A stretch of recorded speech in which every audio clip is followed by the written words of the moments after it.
Oh my goodness.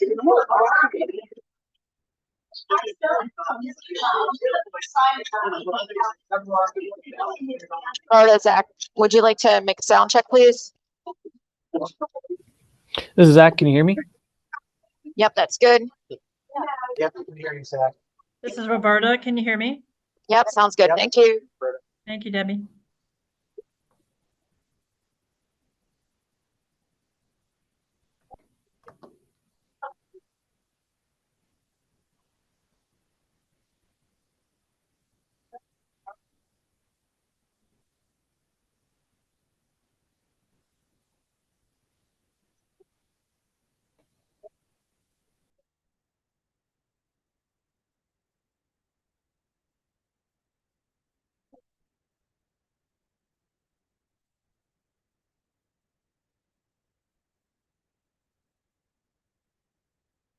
Okay, good evening, council, and good evening, attendees. Welcome to the May 13, 2024 Harpers Ferry Town Council meeting, and I will now call that meeting to order. Let the record reflect that all members of the council are present, although 5 are physically present, 2 are in remote, and that is Zach and Roberta. Join me with the pledge, please. I pledge allegiance to the flag of the United States of America and to the republic for which it stands, one nation, under God, indivisible, with liberty and justice for all. Thank you.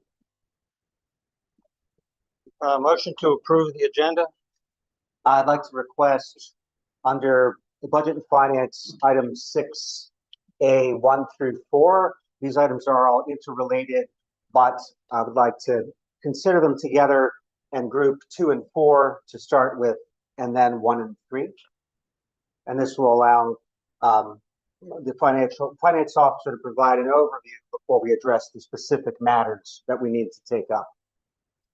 Okay, so just so the chair understands, we're going to go 6A, and you're recommending we start with Roman numeral 2, then jump to Roman numeral 4, back to number 1, and then to 3. Correct. Okay. Although, yes, I'll just leave it at that. The 2 and 4 go together. Okay. And 1 and 3 similar. Okay. Is there a second on that? I'll second it. Second, thank you, Nina. And discussion on the motion? Hearing none, all in favor of the motion, read. Okay, passes unanimously. Motion to accept the agenda. Zach, Go ahead, Zach. I'm sorry. Yeah, raise your hand, Yeah. Zach. I can see that better than that funny caricature. Sounds Go good. ahead. I want to move to amend item 6F2 to remove the word preliminary. I don't know if that's a typo or if it was an older version, but it's just the plat. It's not a preliminary plat. Second. This 2, got that, George? Or discussion on the motion to remove the word preliminary. All those in favor of the motion, raise your hand. Opposed? We got 6, 4, 1 opposed. Any other motion to approve the agenda? Move to approve the agenda as amended. Thank you. Second. Second from Storm. Discussion on the motion to approve the agenda as amended. Hearing none, all those in favor of the motion, raise your hand. Opposed? That'll be 6, 1. Sorry, Mayor, I was okay with approving the agenda as amended. I'll note that. Thank you. Public comment, Nina? First we have Wayne Bishop. Good evening. My public comments are towards the Hilltop update. Do I need this? Okay. 2 things: public safety and public utilities. I would ask that we don't get politics tied up with public safety or public utilities. So from where we all sit to the new entrance to the hotel, we've got 3 school bus stops: elementary school, middle school, high school, which requires multiple pickups to go to school and to come back. We've got 3 town parks. We've got a parking program that lines both sides of the road.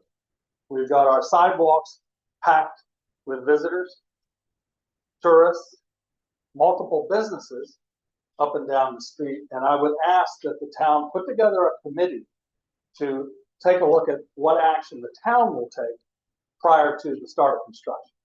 A detailed plan is what I'm recommending. And I would ask Mayor that you get the approved drawings from the State Highway Administration so you can look at what actually is planned and also look at the utilities, which would be stormwater, I believe. That would be part of that package.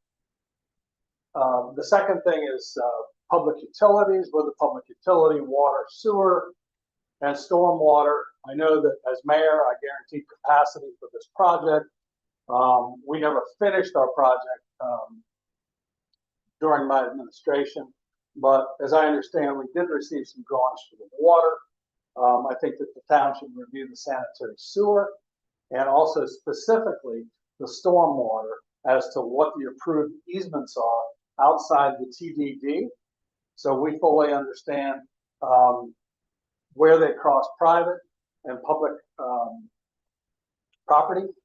And then have we fully engineered the Potomac Street project to receive this project? So again, I would ask that seriously, you take a look at these things. Mr. Mayor, request those drawings. And I would ask that you assign a committee of people who understand these things so the town can look at it and come up with a plan before the trucks roll, before shock and awe. Then we're in reaction mode. So respectfully, I ask you to do those 2 things. And I thank you for the time. Thank you. Thank you. Thank you, All Wayne. right, next we have, Thanks, Tish Wayne. Sanders. I don't know if I wait till mine comes up or not. You can go ahead if you have a statement you want to make now. Okay. You know, if I can. Mayor, she's hoping to wait until her item comes up on the agenda. What's her item? I don't know who I'm looking at It's here. regarding the lot Lot line line. adjustment. 6F2. Yeah, I would prefer that you address it now. Sure. Because that issue is going to be handled by Mr. Morris, okay, when it comes to that. My name is Trish Anderson. I'm with Paramount Rentals. I have a lot line adjustment on the table for you all to finalize this evening. I have been through all the stages of the planning commission. I have been approved by the staff. I've had the public hearing and the planning commission voted to advance it to you for final approval. I'm not creating any lots. I started with 4. There'll be 4 at the end. It's fixing an issue also with apparently the sewer company at some point put a sewer line through the property without an easement. But when we finish this today, they'll have an easement for that sewer line. So that'll be directed through the property. That's about it. Thank you. Lynn Petroconis.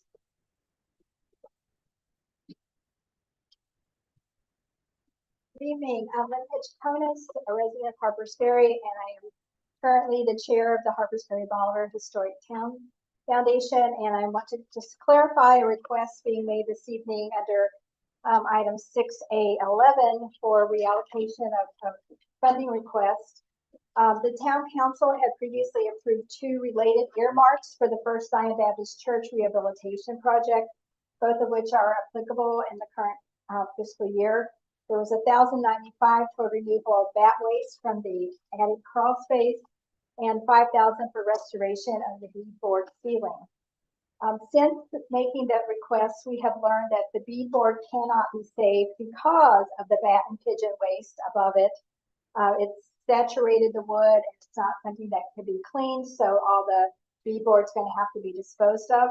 And after much difficulty, we finally located a company willing to remediate the ceiling by removing both the contaminated beadboard and the bat waste. It's a dirty job and hardly anyone wants to do it. And so the cost for this service is just over $30,000, and work began last week. So the foundation is requesting that the $5,000 originally allocated for the beadboard restoration be instead combined with the original remediation allocation, now for a total of $6,095 to be applied to this very unpleasant and thus expensive stage of our rehabilitation work. Also, in light of the progress being made thanks to Town Council support and a recent $100,000 grant from the African American Cultural Heritage Action Fund, the foundation is hosting a community charrette to solicit feedback on potential uses of the church as a community and cultural center. We'd like to invite everyone to join us this coming Wednesday, May 15th, 6:30, Bolivar Community Center. And we have a survey. If you can't come, we'd appreciate you taking it. I've got some extra flyers here, and you can use a QR code to get to it. Thank you very much. Thank you, Lynn. Appreciate it. And Tim Weiscarver.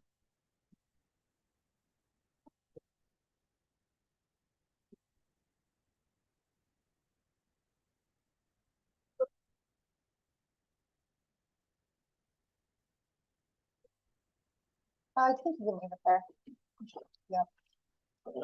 Good evening. My name is Tim Weiscarver, resident of Harpers Ferry, a member of the Planning Commission, and I'm speaking about the item 6F, which is the discussion and action for the proposed lot line adjustment on Fillmore Street.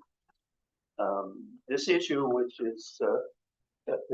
has occupied, regrettably, 3 Planning Commission meetings.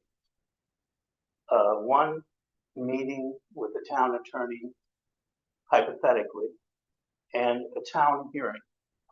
And it is now 4 months on for the original submission. I urge you, as you consider this issue, to keep in mind that the Planning Commission sent it to you simply as the result of our vote to forward it to you. Simply. Please be aware that the Planning Commission did not write or vote on any accompanying written report. Should one come before you, it is purely the opinion of a member and not of the commission as a whole, and should be treated as such. Thank you. Thank you. And that's all public comment. That's it? Yep. Okay, thanks, Nina.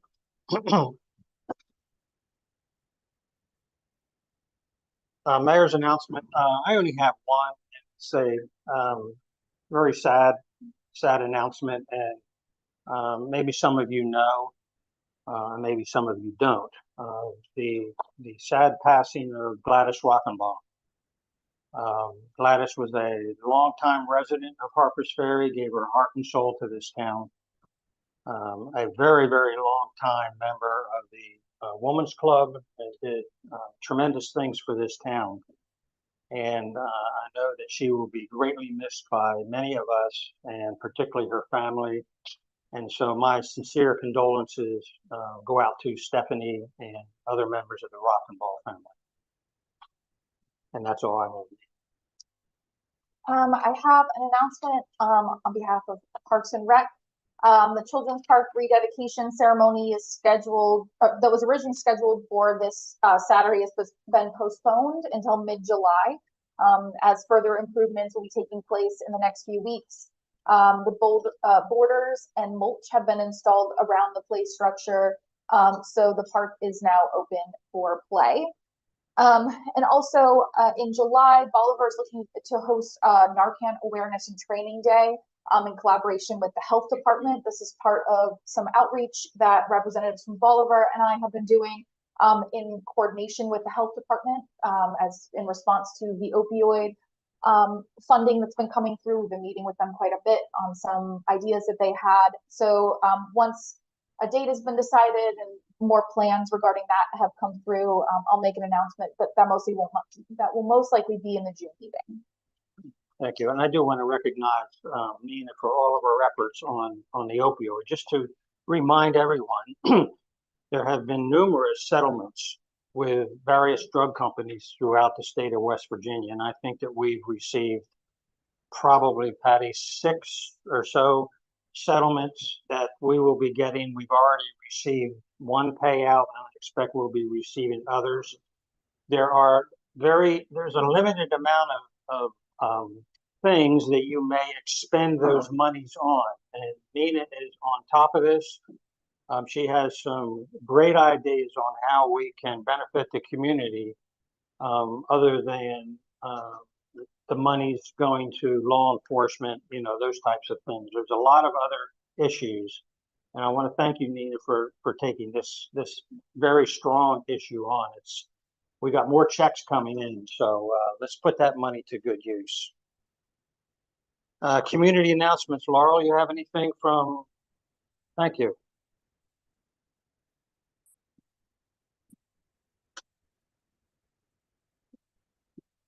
Hello, Mayor and Town Council. I'm Laurel Zemansky, Project Manager for the Hilltop House Hotel.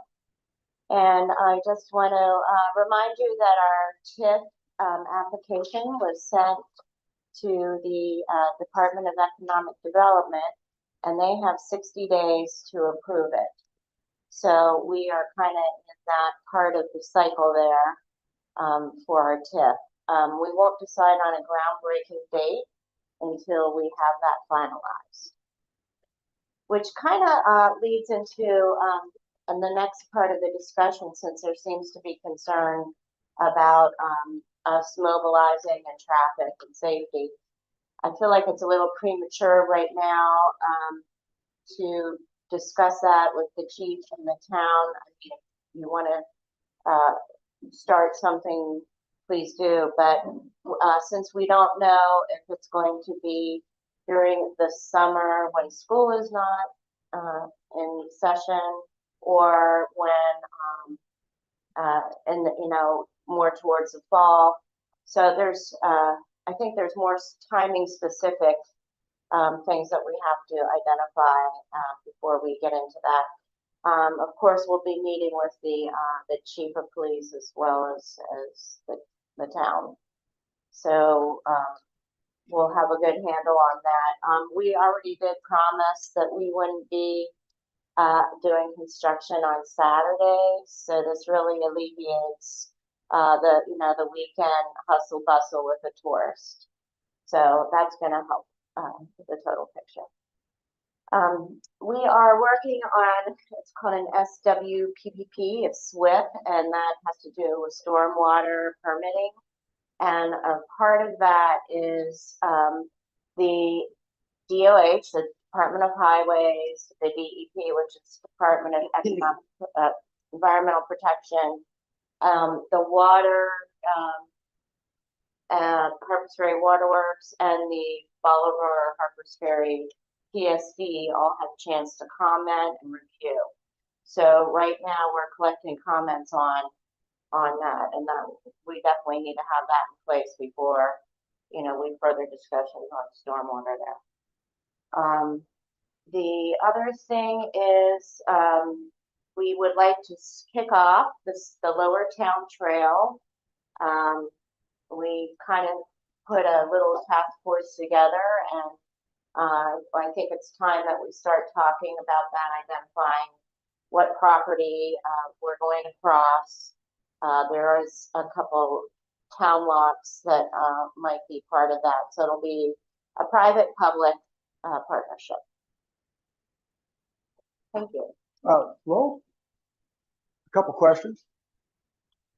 Clarification, George? Well, sure. Clarification for one. Had this trail you talked about, Lower Town Trail, have you put out a map showing that for us yet? No, that hasn't been created. We're at the very initial stages. And if you recall, George, this is part of our agreement for the street use, street sale agreement. So we do need to have that built and ready within a year after operations. Okay. Further clarification. You had mentioned that you were going to be asking for comments from the water department. We have that. Yeah, yes. So the concern, and one of the concerns indicated by Mr. Bishop here, is that the town will be supplying water to you folks, of course. That's not the concern. The concern is, even with the TDD, we're going to be having town-owned pipes.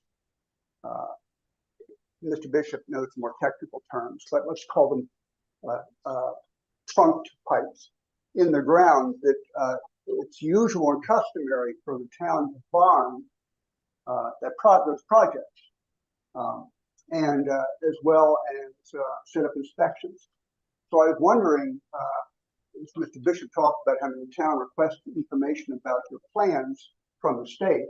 Are you able to supply the town with plans for the water so we can take a look at what we're going to be possibly bonding and asking for letters of agreement? As soon as we get all of our review comments, we'll get the plan over to the town for y'all to look at. All of your review comments. I just talked about the DOH, the DEP, Harpers Ferry Waterworks, as well as the Boulevard Store. So is there any reason why you couldn't release the plans now? So Because we want to address those comments first. Okay. It will be an incomplete plan, and this is under the state purview, so the town doesn't have a chance to actually comment on the part that's going on right now. So our water department has something that they're going to comment on that they can see? They do. Oh, good. Well, Okay, anything else, George? appreciate that. Okay, thank you, Laura. Roberta, this is for clarification only. Yes, I would like to ask two questions of Laurel. Laurel, you said you weren't going to do work on Saturday. Is it also you're not going to do work on Sunday? Because we're just as busy Saturday and Sunday in town.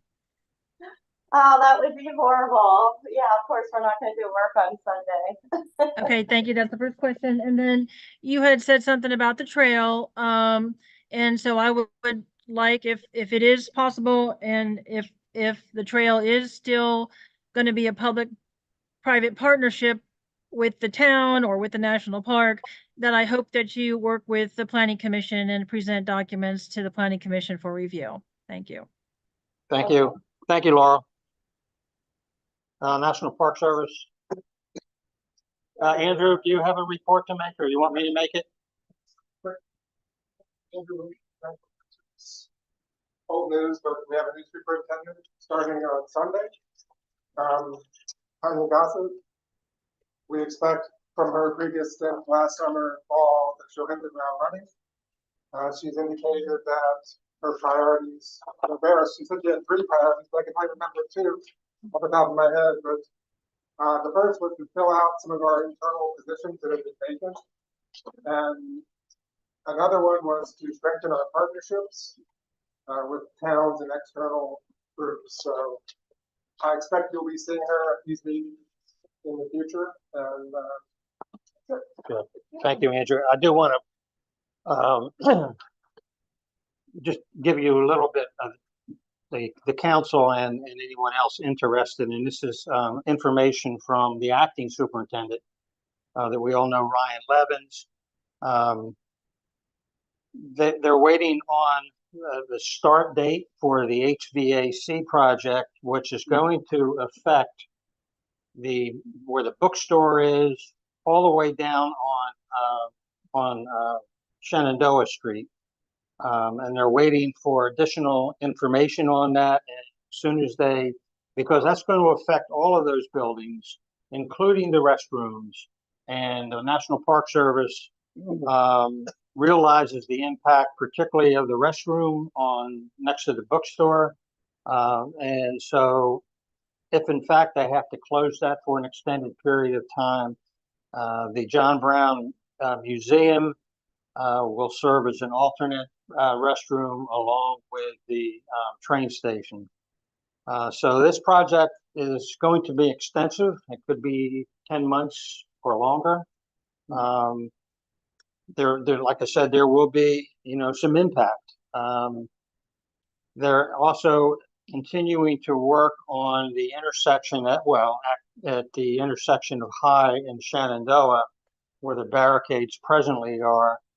They're doing a lot of work in that area. Hopefully it will, should last until maybe mid-July. They're doing a lot of restoration and a lot of repair to the structure, I believe, Andrew, where the balconies are, where Andrew gives speeches up there during. So there's a lot other things that are going on. They're getting into a lot of gutter and downspout projects. And Andrew, for the record, if you could, when Tanya gets here, do some follow-up with her, if you would, with the handicap access. You and I, and Tanya, and I believe Nina, I think Nina, maybe it wasn't Nina, met with Tanya before she left. And that's a project that's older than the hills. And we think it's fully funded now, but I haven't heard anything on that. So You're talking about from Third Yeah. Road to the point. Yep. Okay. Can I add to your? Yeah, go ahead real quick, Roberta. Yes, thank you for those announcements for the national park. So I would like to try to see if we can be proactive. If the restrooms are going to be closed, we don't want to bring the COVID bad memories back about public toilets.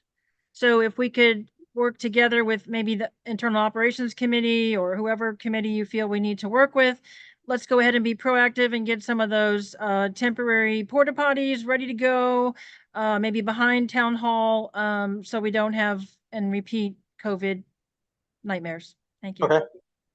Thank you, Roberta. Anybody on council have another community announcement? Yes, I do. Go ahead. Okay, I would like to thank again Pat Morris and the Parks and Rec Committee for a very successful Twining Sister Cities Day. I thank all that attended, and I thank Christian Petrukonis for volunteering to read the proclamation aloud, and I thank the mayor for accepting the official flag of our sister city, Chatham, Kent. It now hangs proudly on Town Hall, and it's beautiful. And again, thank you all for attending and supporting that event. Thank you, Roberta. Debbie, I'm looking. Okay, I believe we have Corey online. Yes. Okay, Corey, we'll be getting to you momentarily, so just bear with me, okay? Sure, no problem. Okay, thank you. All right, approval of minutes, April 8th. Any additions, deletions? There was one comment from Chris regarding a typo, borders on what was item 6F, I4B, borders was spelled as BOARD, and I corrected that. And so that was the only comment I'd received so far. Okay, motion to approve. I move to approve minutes of April 8th with that correction. Okay, we have a second on the motion? Second, thanks, George. Discussion on the motion to approve. All those in favor of the motion to approve? Motion unanimous. Special meeting April 10, Nina? I received no feedback. So move to approve the special meeting minutes for April 10th, 2024. There's a second on the motion, second from Chris. Discussion on the motion. All those in favor of the motion, raise your hand. Unanimous. April 12th, Nina. I received no feedback, so move to approve the meeting minutes for April 12th, 2024. Second on the motion to approve. Second from Chris. Discussion on the motion to approve. All those in favor of the motion to approve, raise your hand. Pass unanimous. Final one, April 16, Nina. I also received no feedback, so move to approve the meeting minutes for April 16th, 2024. Second on the motion to approve. Second from Chris. Chris, you got all the motions seconded. That's a new record. A discussion on the motion? All those in favor of the motion, raise your hand. Unanimous. Treasurer's report, review and approval of financial reports, March 2024. Okay, this evening, financials are for the end of March 2024, which is 3 quarters of the fiscal year. In the general fund, this is revision 3, and operating income is approximately 76% of budgeted. Expenses are about 79%. In waterworks, you're looking at revision 2. Water billing income is approximately 77%. Expenses 74%, with a loss showing at almost $34,000 at the close of March. Any questions on anything received for this month's packet? Motion to approve. I'm going to approve the financial reports as presented.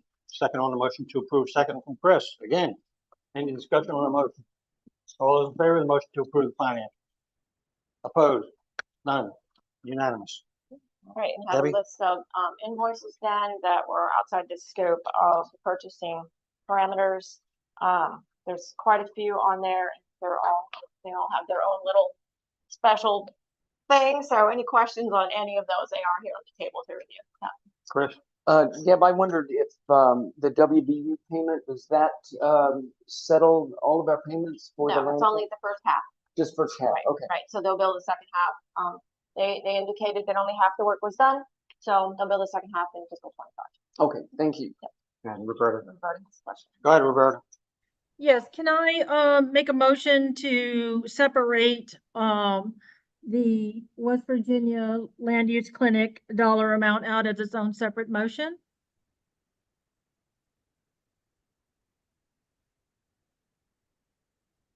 Is that a problem, Debbie, if I did that? What's your rationale, Roberta? Because I would like to approve it. Okay. If you're gonna make that motion, go ahead and see if you get a second, put it on the floor.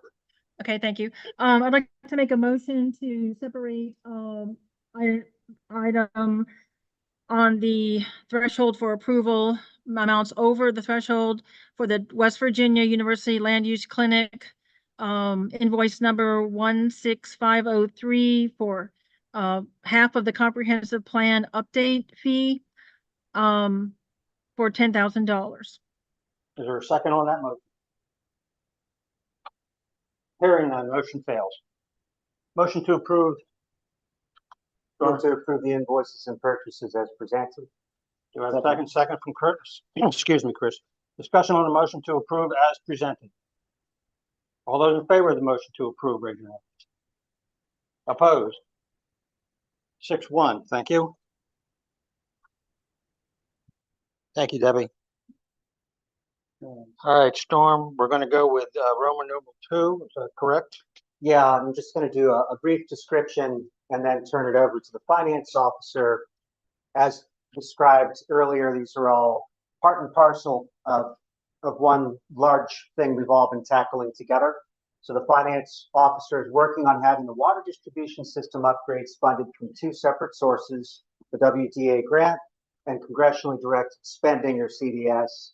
We've already taken several important steps for the WDA grant, including the Waterworks Tariff Ordinance, and the bond ordinance on tonight's agenda is also part of moving down that path.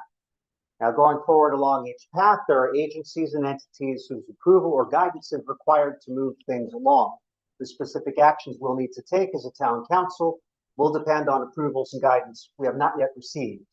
So despite these uncertainties, we still must move forward with the work connected with the WDA grant, or we could lose that funding. And what the finance officer has put together for us tonight will allow us to move forward regardless of what happens with those approvals. I'm paraphrasing, there's a lot more detail to this, having to do with the water meter upgrade, some other upgrades that may fall under either the WDA grant or the congressionally directed spending. So with that, if you can. Okay, sure, thank provide. you. And I distributed by email to Roberta and Zach a diagram that, so you can refer to that has a column A and column B. Everybody else at the table should have that. And while you're just gathering that, just want to clarify that yes, we are. This is our final day at the Public Service Commission for to hear anything negative about the tariff rate increase. So we have not heard anything, so that's good news. We double checked today. We'll be sending our post publication documents down to them this weekend. Also, again, just to affirm, the rate increase would have had to occur whether we entered into this WDA relationship or not. And doing so is enabling us to move forward with this loan. The loan will be paid off with debt that is retiring next year. So while they are happening in tandem, they don't really have anything to do with each other. On your diagram, and this is a confidential diagram because it does have some numbers in here that have to do with the meter project, which will go out to bid at some point. And so we don't want to show our hand on all that about how much money we may or may not have to spend. So that's why we're asking this in large part be confidential to the council, but the concept can be shared publicly. So that's what we're trying to accomplish here. So if you look at column A, the WDA grant, you see that we're working with a project at a value of $3.3 million. 2.475 is a grant coming from the WDA, and that's going to be fixing our water tanks, refurbishing them, installing a pressure reducing vault on Washington Street, and also I think about 8,800 feet of lines. Then we have to make a match to that. So approximately 800,000 is our match. And that has to do, we'll be paying for administrative fees, engineering fees, legal fees, and accounting fees, as well as about half or less than half will go toward, we plan to go towards some meter project replacing our meters. Okay, so just hold that in your mind for a minute. If you move over to column B, the CDS grant, that was we requested in a fiscal 24 submission, a project valued at just over $1 million. That was a single project that had to do with installing a pressure boosting station and replacing lines and administration to do so. It was a packaged product. You can't install the lines without the other parts. It all has to be done together. And since we had already made a submission to the CDS for $10 million to cover the whole distribution system and had been denied, we went in with a lower project amount. So that was great. And their amount of the grant in that would have been $866,000. They gave us $500,000. Okay, so what that means is we cannot now perform that project in its entirety. We can't do it piecemeal. So what we will do in order to address the fact that they gave us a lesser amount of money is we have to go back to the administering agency, the EPA, and talk to them about rescoping the project. We've done some preliminary research on that, and it appears that we could shift our meter system purchase over to this CDS grant with a match in its entirety, which would allow us a bit more money towards the water meters than would have been in column A. And that will allow us to get a system which will give us a much more longevity in our community with towers, and possibly even, where if we really get things lined up well, possibly even customer interface to seeing their own meters. Not making any promises, but those are the kinds of technologies that we'd like to be able to introduce to our community. And this amount of money will give us a better chance at that. So part of what you all need to consider, and Storm will be making motions about later, is for us to go to the EPA and ask for guidance about rescoping project B and seeing if we can get that rescoped to be our meter project. And if that is allowed, then we would have whatever money is left over in project A in our match after the administration work is all done to go towards replacing more lines that are not funded in the distribution system. If for some reason we cannot rescope the meters under the EPA's guidance, then we'll stick with our original plan. We'll get the meters under the WDA as set up.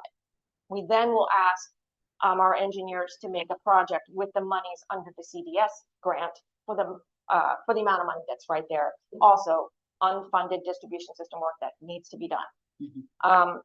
That's a small drop in the bucket to what still needs to be done on the whole distribution system. And I'll just further follow up that we have made a fiscal 25 request to both Senators Capito and Manchin for the remainder of the unfunded project.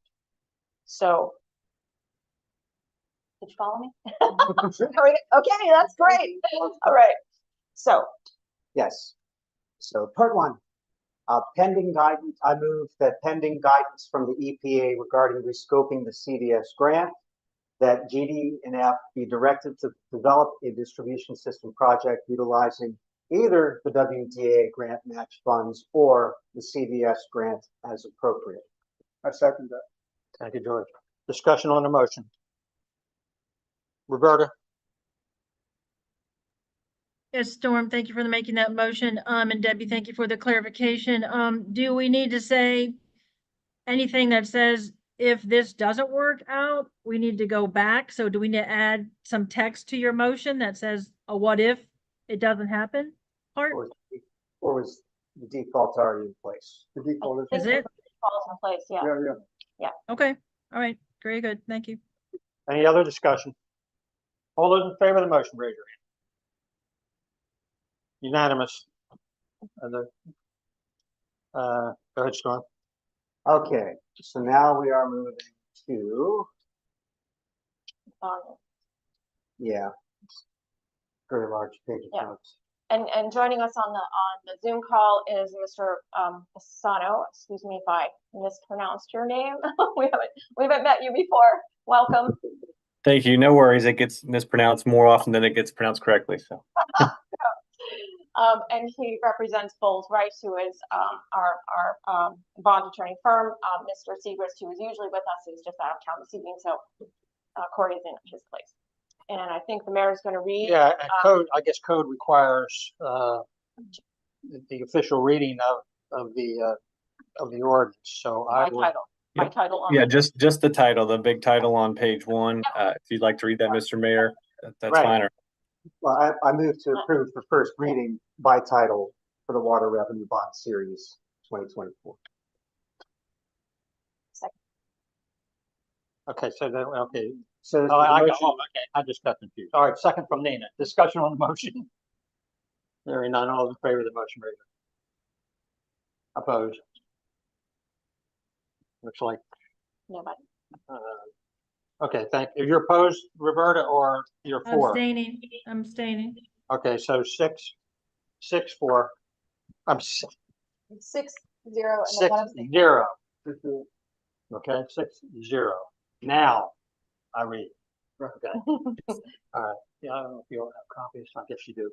Ordinance authorizing the acquisition, construction, and equipping of certain additions, betterments, and improvements to the waterworks system of the town of Harpers Ferry, including without limitation the upgrade and replacement of water lines and/or water meters, and the financing of the cost not otherwise provided thereof through the issuance by the town of Harpers Ferry of water revenue bonds, Series 2024, CNB Bank Incorporated, in an aggregate principal amount of not to exceed $700,000, 700,000, defining and prescribing the terms and provisions of the Series 2024 bonds, providing generally for the rights and remedies of and securities for the holders of the Series 2024 bonds,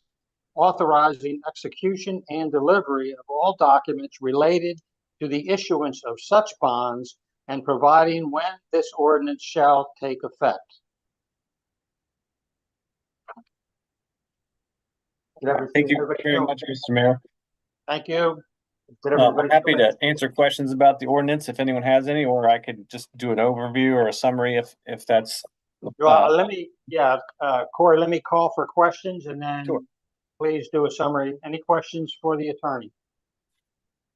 Hearing none. Go ahead, Corey, if you don't mind. Sure, thank you. And Mr. Mayor, that was a much better reading than I usually do on this, so thank you for doing that. This ordinance is to approve the Town of Harpers Ferry Water Revenue Bond Series 2024. It will be placed privately with CNB Bank, Inc., in an amount not to exceed $700,000.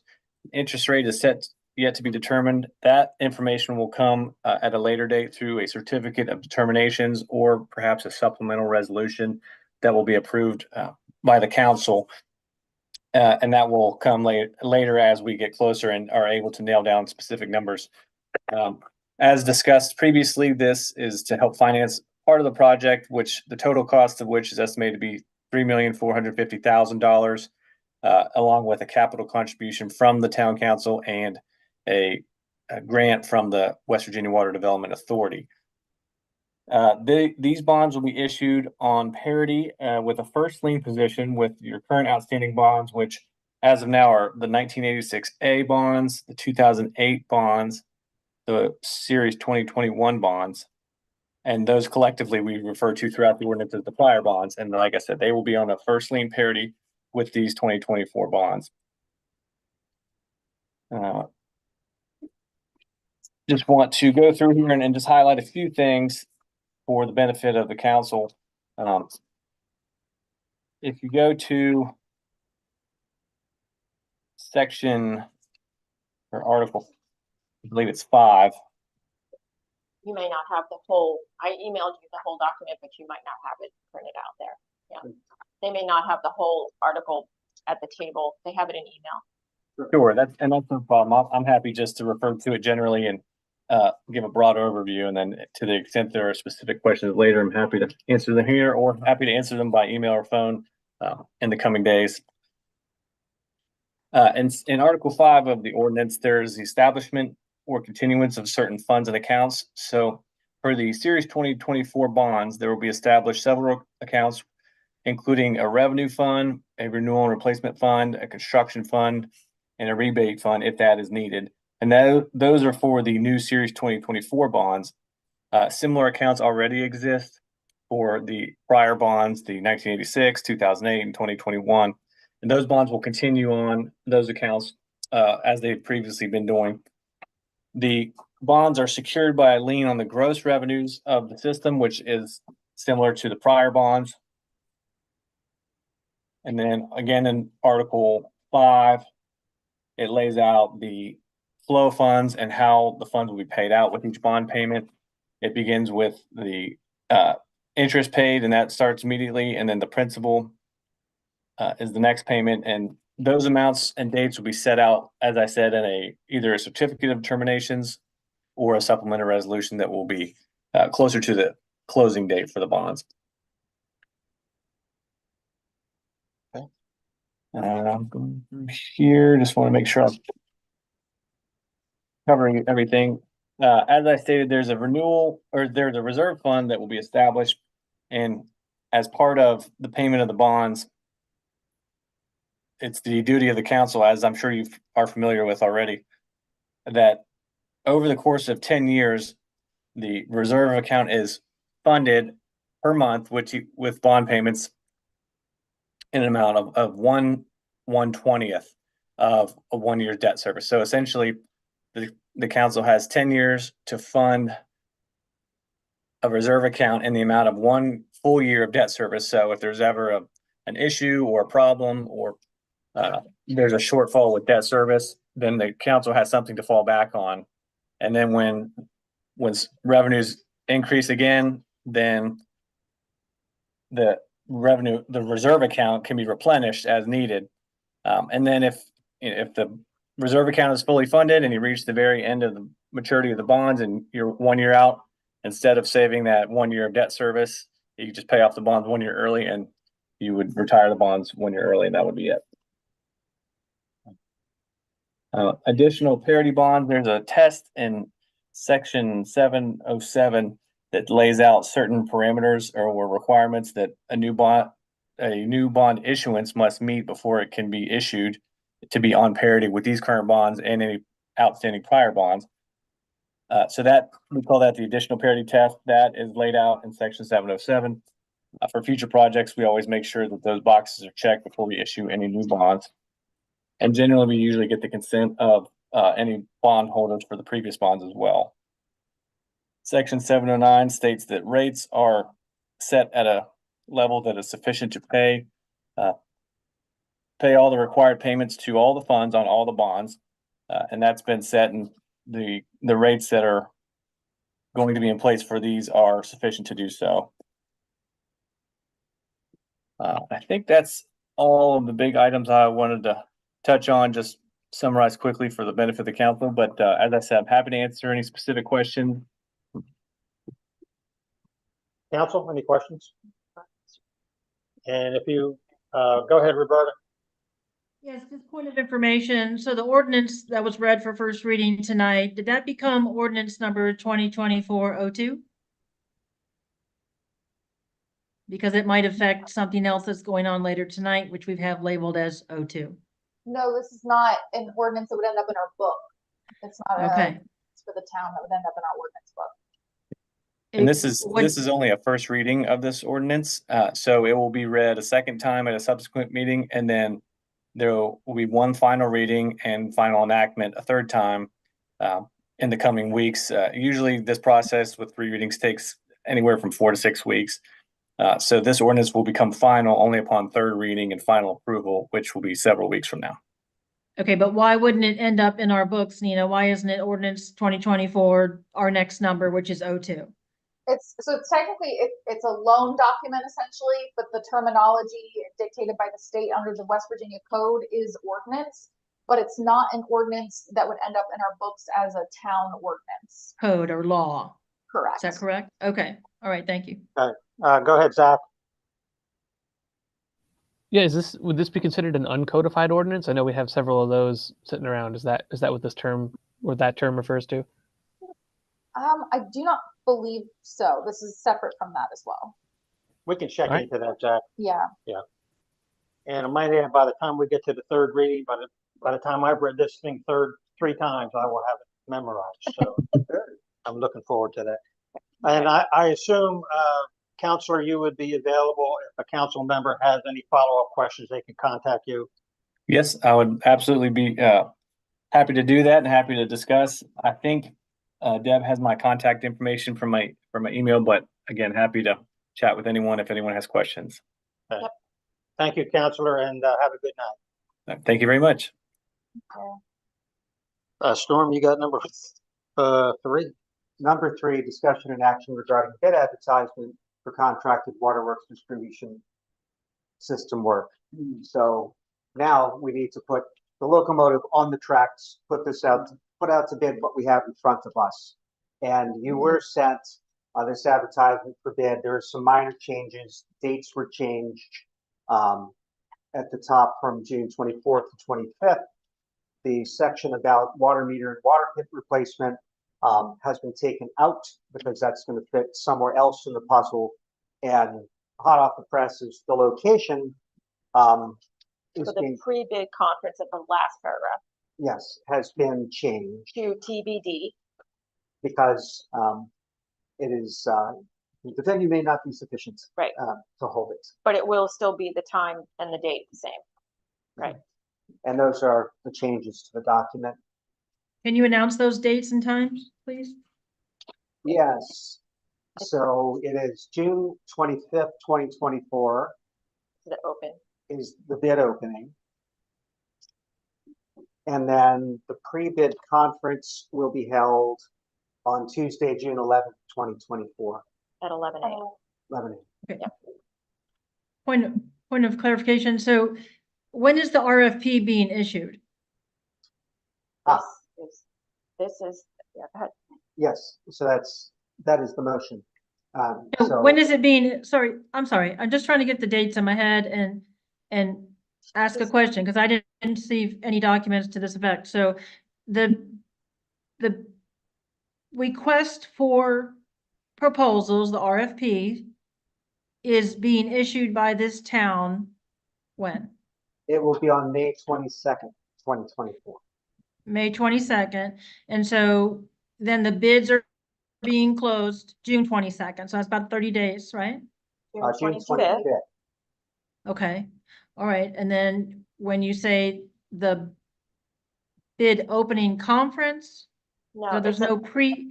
That's not what that's called. It's a pre-bid conference. Okay, good. June 11th.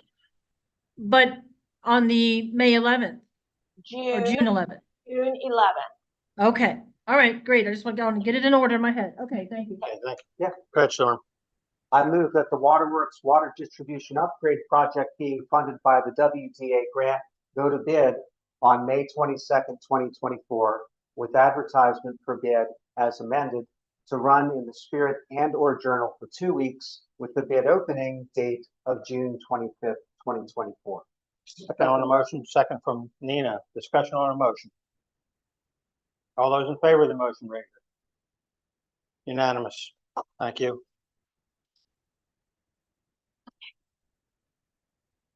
Number 5, discussion action regarding FY24 revision 3 water budget and FY25 water budget.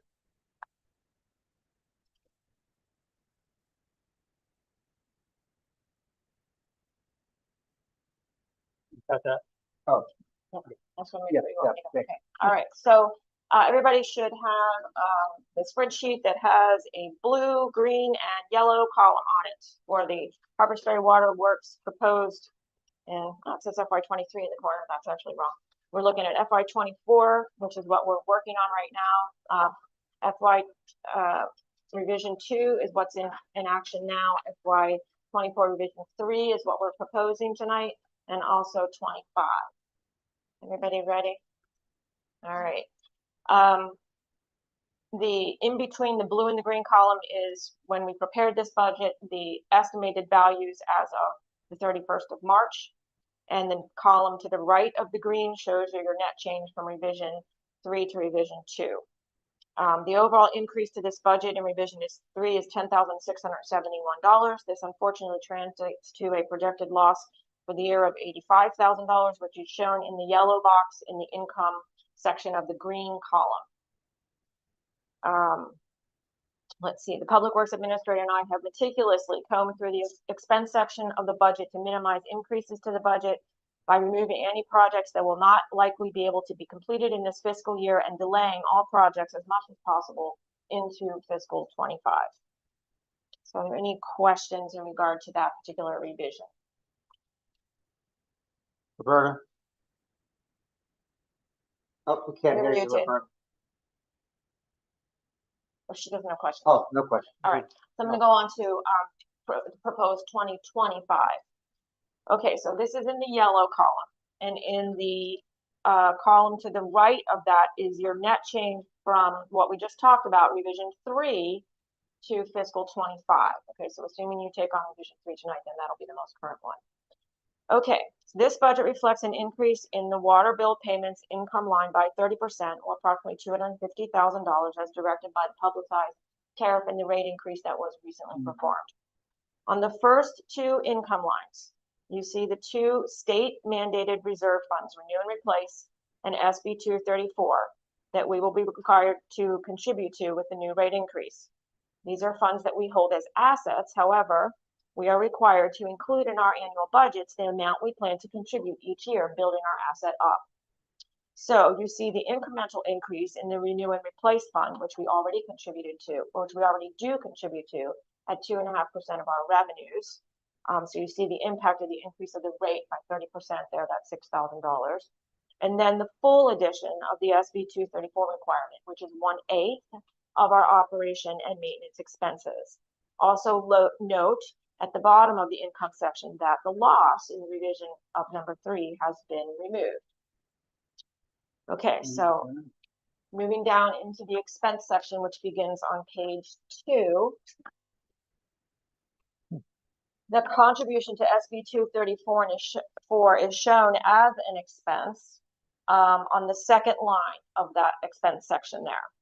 And about 1/3 down the page, the line denoted as 127, bond, renew, and replace, shows the incremental increase of the expense for that contribution to the reserve fund. Everybody tracking with me? Okay. In that same section, line 341.2, capital outlay auto, and line 427.3, municipal bonds, have been modified to show the projection of the debt that's going to retire next year. Right under items 427.3, municipal bond commission, you will find the line where we have added the maximum interest that would be required if the full loan was drawn as of July 1, as well as the reserve requirement. So on this bond that you just read about, interest only for the full first year. So assuming that we had to pay all the interest, we pulled it all out of the bank, July 1, this would be the amount. So that's what we have to plan for. It's not what's going to happen, but that's what we have to plan for. Okay. For the rest of the budget in the expenses, the Public Works Administrator and I have worked to incorporate numerous projects and needed maintenance for the plant, its lab, and the distribution system that have all been put off or neglected for several years. Overall, removing the loss anticipated in fiscal 24 and adding the increased revenue and the reserve requirements, the budget increases by approximately $233,000. Any questions? I move to adopt the fiscal year 2024 revision 3 water budget and fiscal year 2025 water budget as presented. Second on the motion. We have a second from George. Discussion on the motion. All those in favor of the motion, raise your hand. Opposed? Abstain. Okay, 6. All right, onward. Well, onward. Discussion and action regarding update on banking for water department. This was part of what was discussed. There are these accounts with CNB that we are opening. These are accounts that are required for this process. And we had negotiated with CNB to get a certain rate in order to create some accounts. I'm moving to authorize to open as of July 1, 2024, the renew and replace an SB 234 working capital reserve accounts and the CNB construction loan account and the WDA construction grant account with CNB. Second on the motion. Second from Chris. Discussion on the motion. All those in favor of the motion? We have 6-4. I assume you're abstaining, Roberta? Yes, because I really don't know what Storm just asked for. I don't need a reason. Okay. All right. Discussion and action regarding gravel for the Woodpecker Woods parking area along Furnace Road. Storm? Do we make a motion on number 4, discussion action regarding congressional directed spending? It was lumped together. Okay. Yeah, one. Got it, okay. Thank you. Who's got 7? I will kick this off. So this came to Budget and Finance that Town Council in its budgeting process had allocated funds in support of the Trail in Town Alliance's efforts with Woodpecker Woods, and that included re-graveling the parking area that was there. Now, we did recommend it in Budget and Finance, and there was one concern that was raised that subsequently after we met, I went back and looked at the MOU that governs this, and it does appear that all of the land is on DNR land, and that does not make it problematic, but it's a situation where we would be effectively funding another agency's project. It would be as if we were funding the national park, or let's say Washington Street, which is controlled by DOH, that we would be funding that. That said, this is a commitment we made to an organization that does wonderful work for the community, and they made their plans based on that commitment.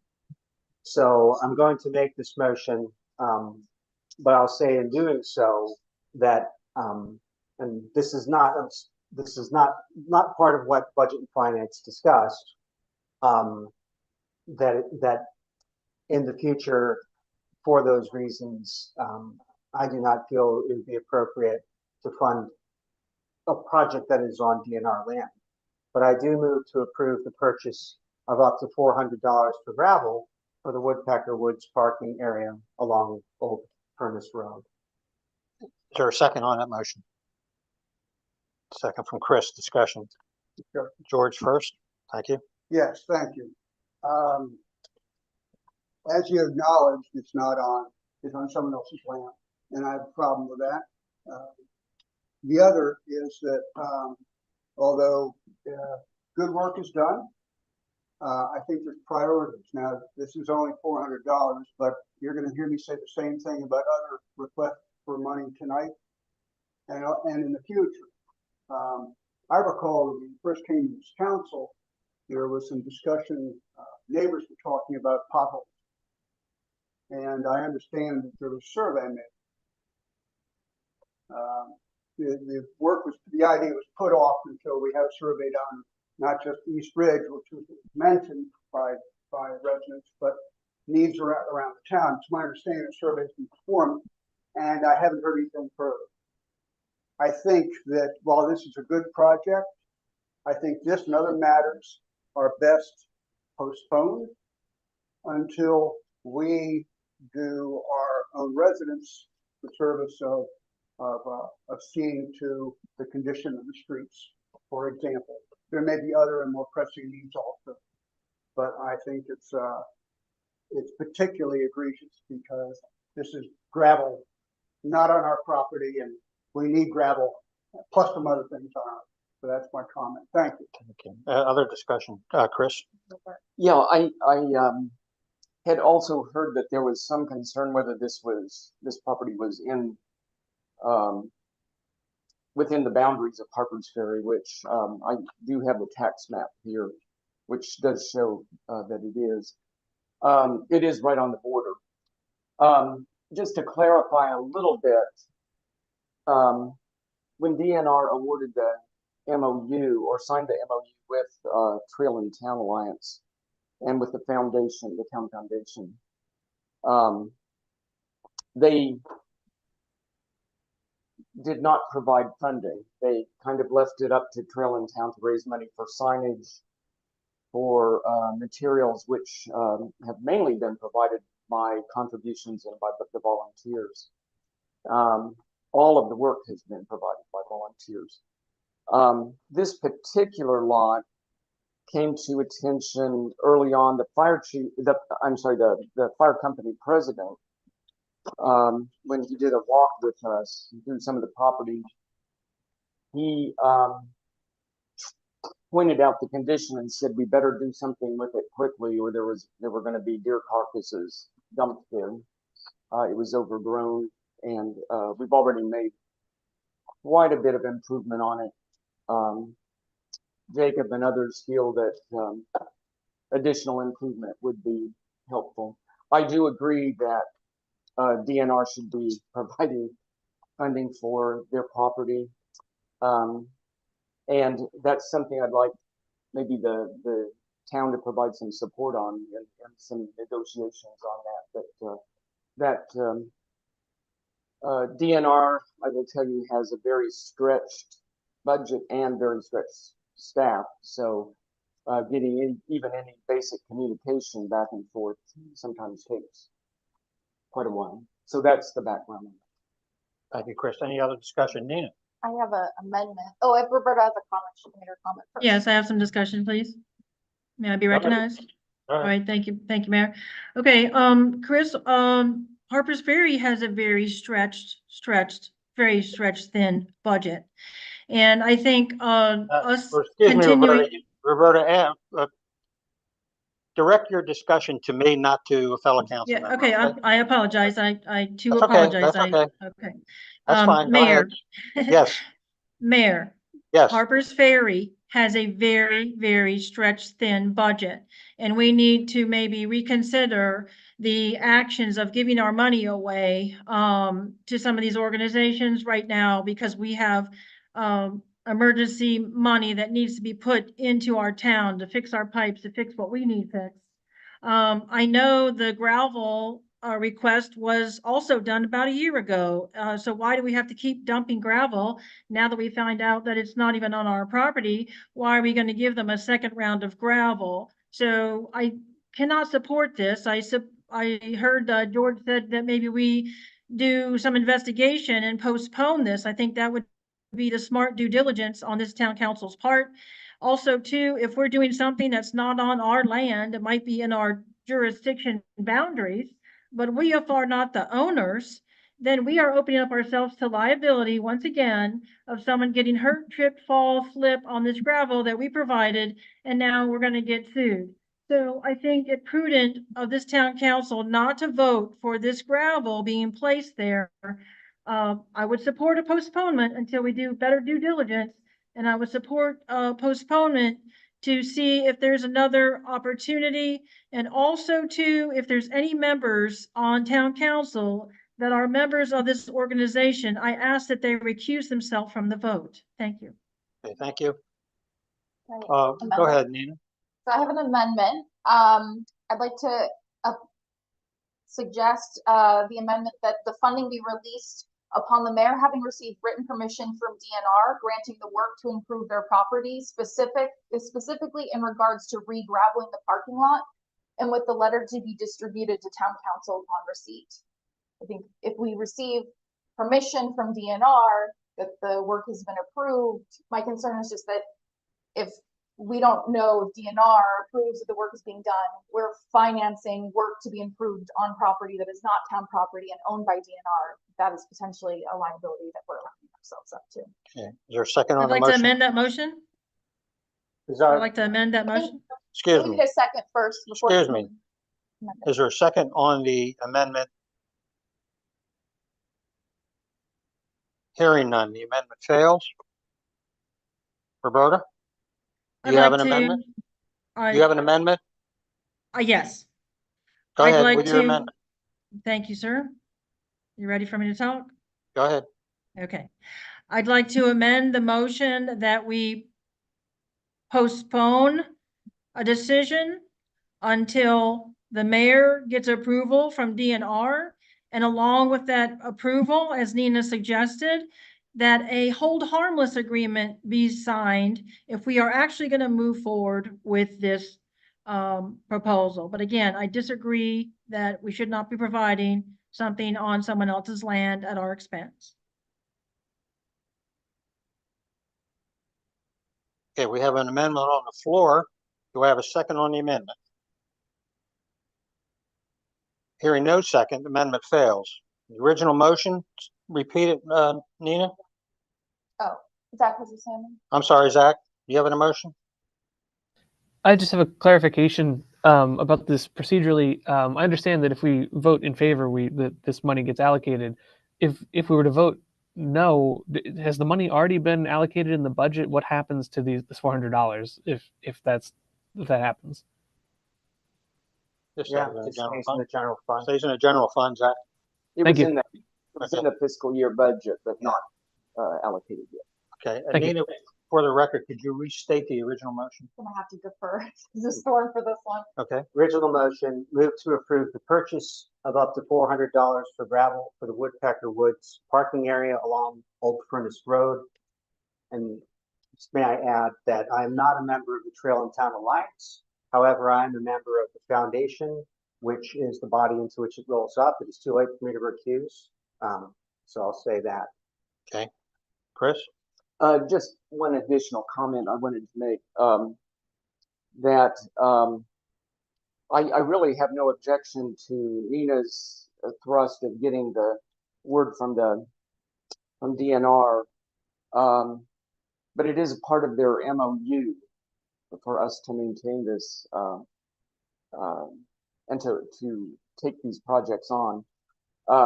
The other comment about it is that although it is DNR property, the town benefits from these trails.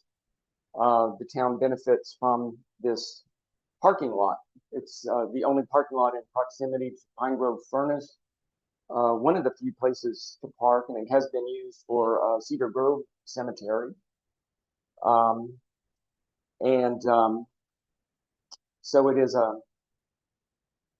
it is a town resource. Okay. And regarding recusal, I think by West Virginia ethics guidance, I have no financial benefit. Okay, you can From direct this. that to me, Chris. Direct that to me.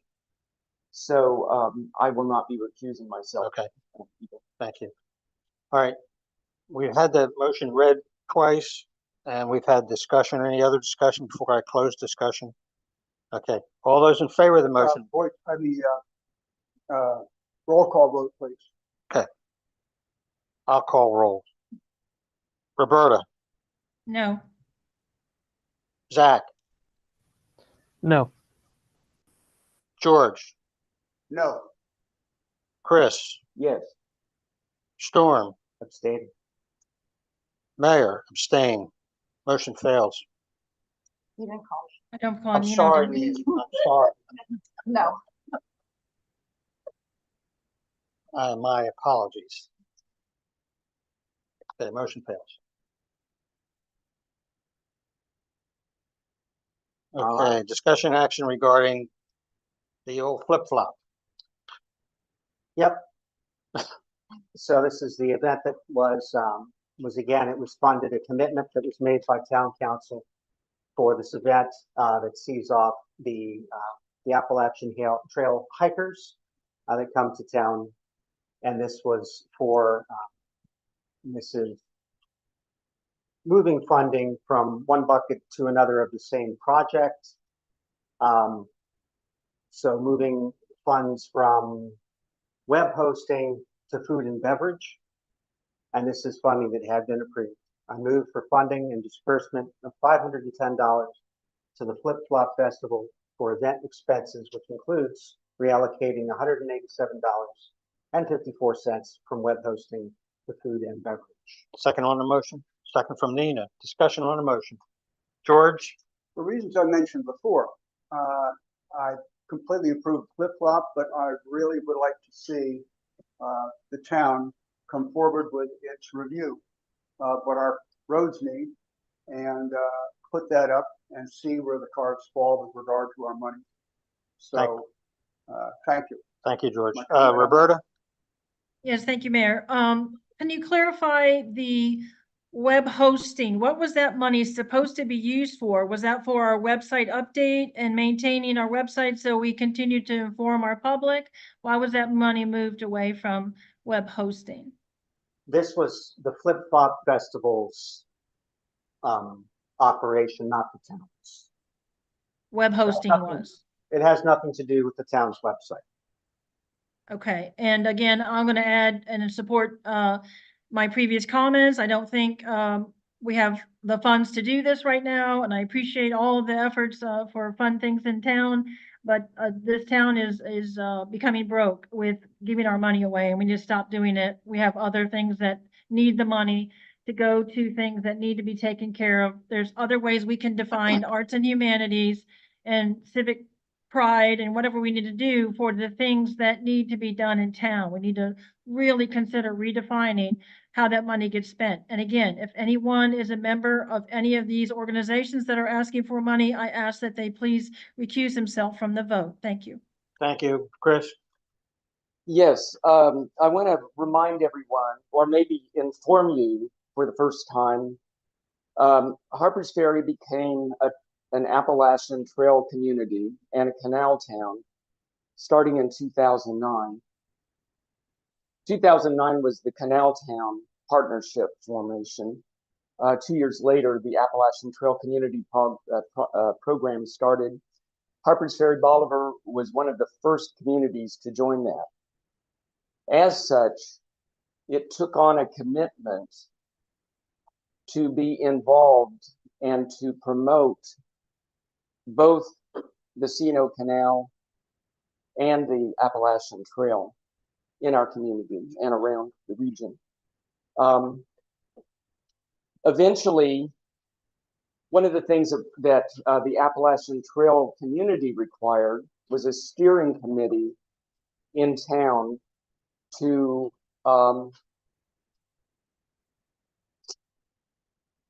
move on that commitment. That became the Trail in Town Alliance, which was a two-town commitment and a two-town organization. Trail in Town Trail in Town Alliance is therefore a body that represents the town and was officially designated by the town as its representative in both of those programs. Very early on, we decided on what priorities would be. Festival was one of the options. The Flip Flop Festival, which has been downscaled into the Flip Flop Kickoff, is one of those projects. Now, if members of this town council do not want to support this project, I think it has some options. One is to get involved in Trail in Town or possibly a replacement organization that you set up to take on other projects that you see beneficial to our trails. Or possibly back out of the AT community program. But having represented the town on Trail in Town Alliance for many years, both as a volunteer and now as a town council member,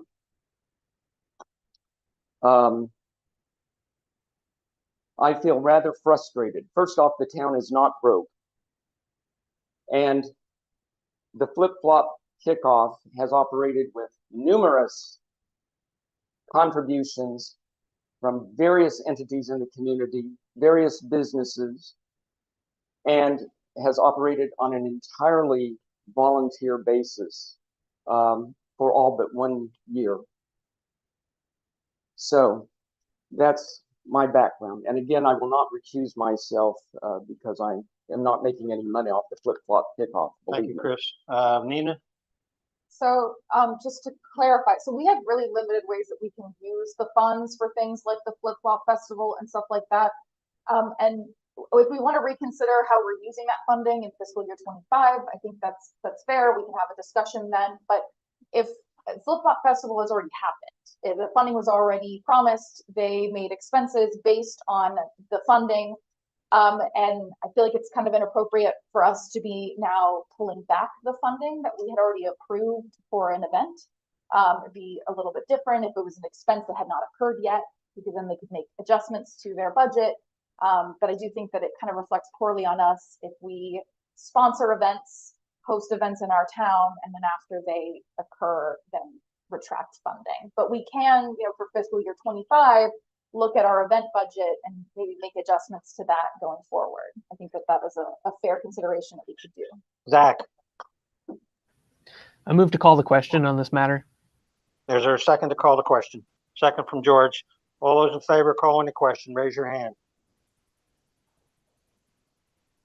4. We require 5. Wait a minute.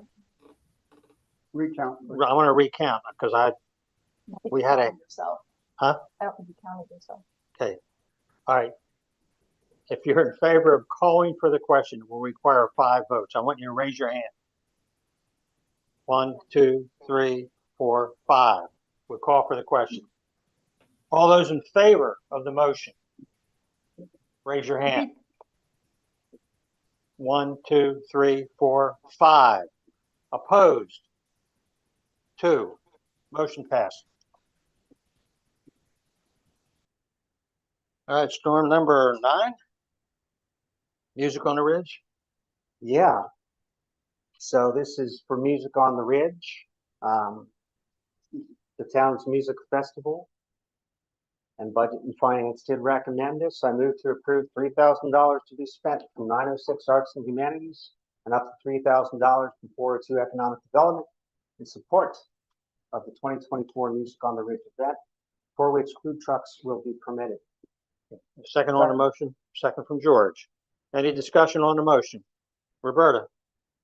Yes, I, again, repeat my comments, and I stand by these votes that I'm making tonight. When you approved the fiscal year, 2024, I was not for these, monies going to these events for the reasons I have put on the record tonight and previously when we looked at fiscal year 2024.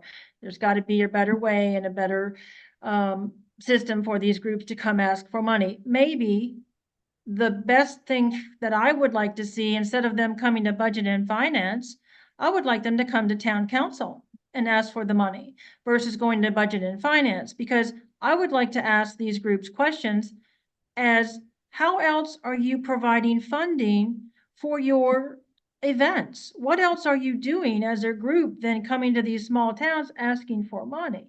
Because again, we don't have the money. Our pockets are threadbare. And so again, any member of this group, any member of this organization that is putting this event on, I would like them to recuse themselves from the vote. Thank you. Thank you. Any other discussion? Storm? Mr. Mayor, it is not true that we are threadbare. These are things that Budget and Finance considers. Everything has been mentioned. Beyond that, it is true that the town has challenges which we manage. And as the recorder pointed out, we have made commitments. Beyond that, these things that are coming to us are essential to what community is. That word gets used a lot.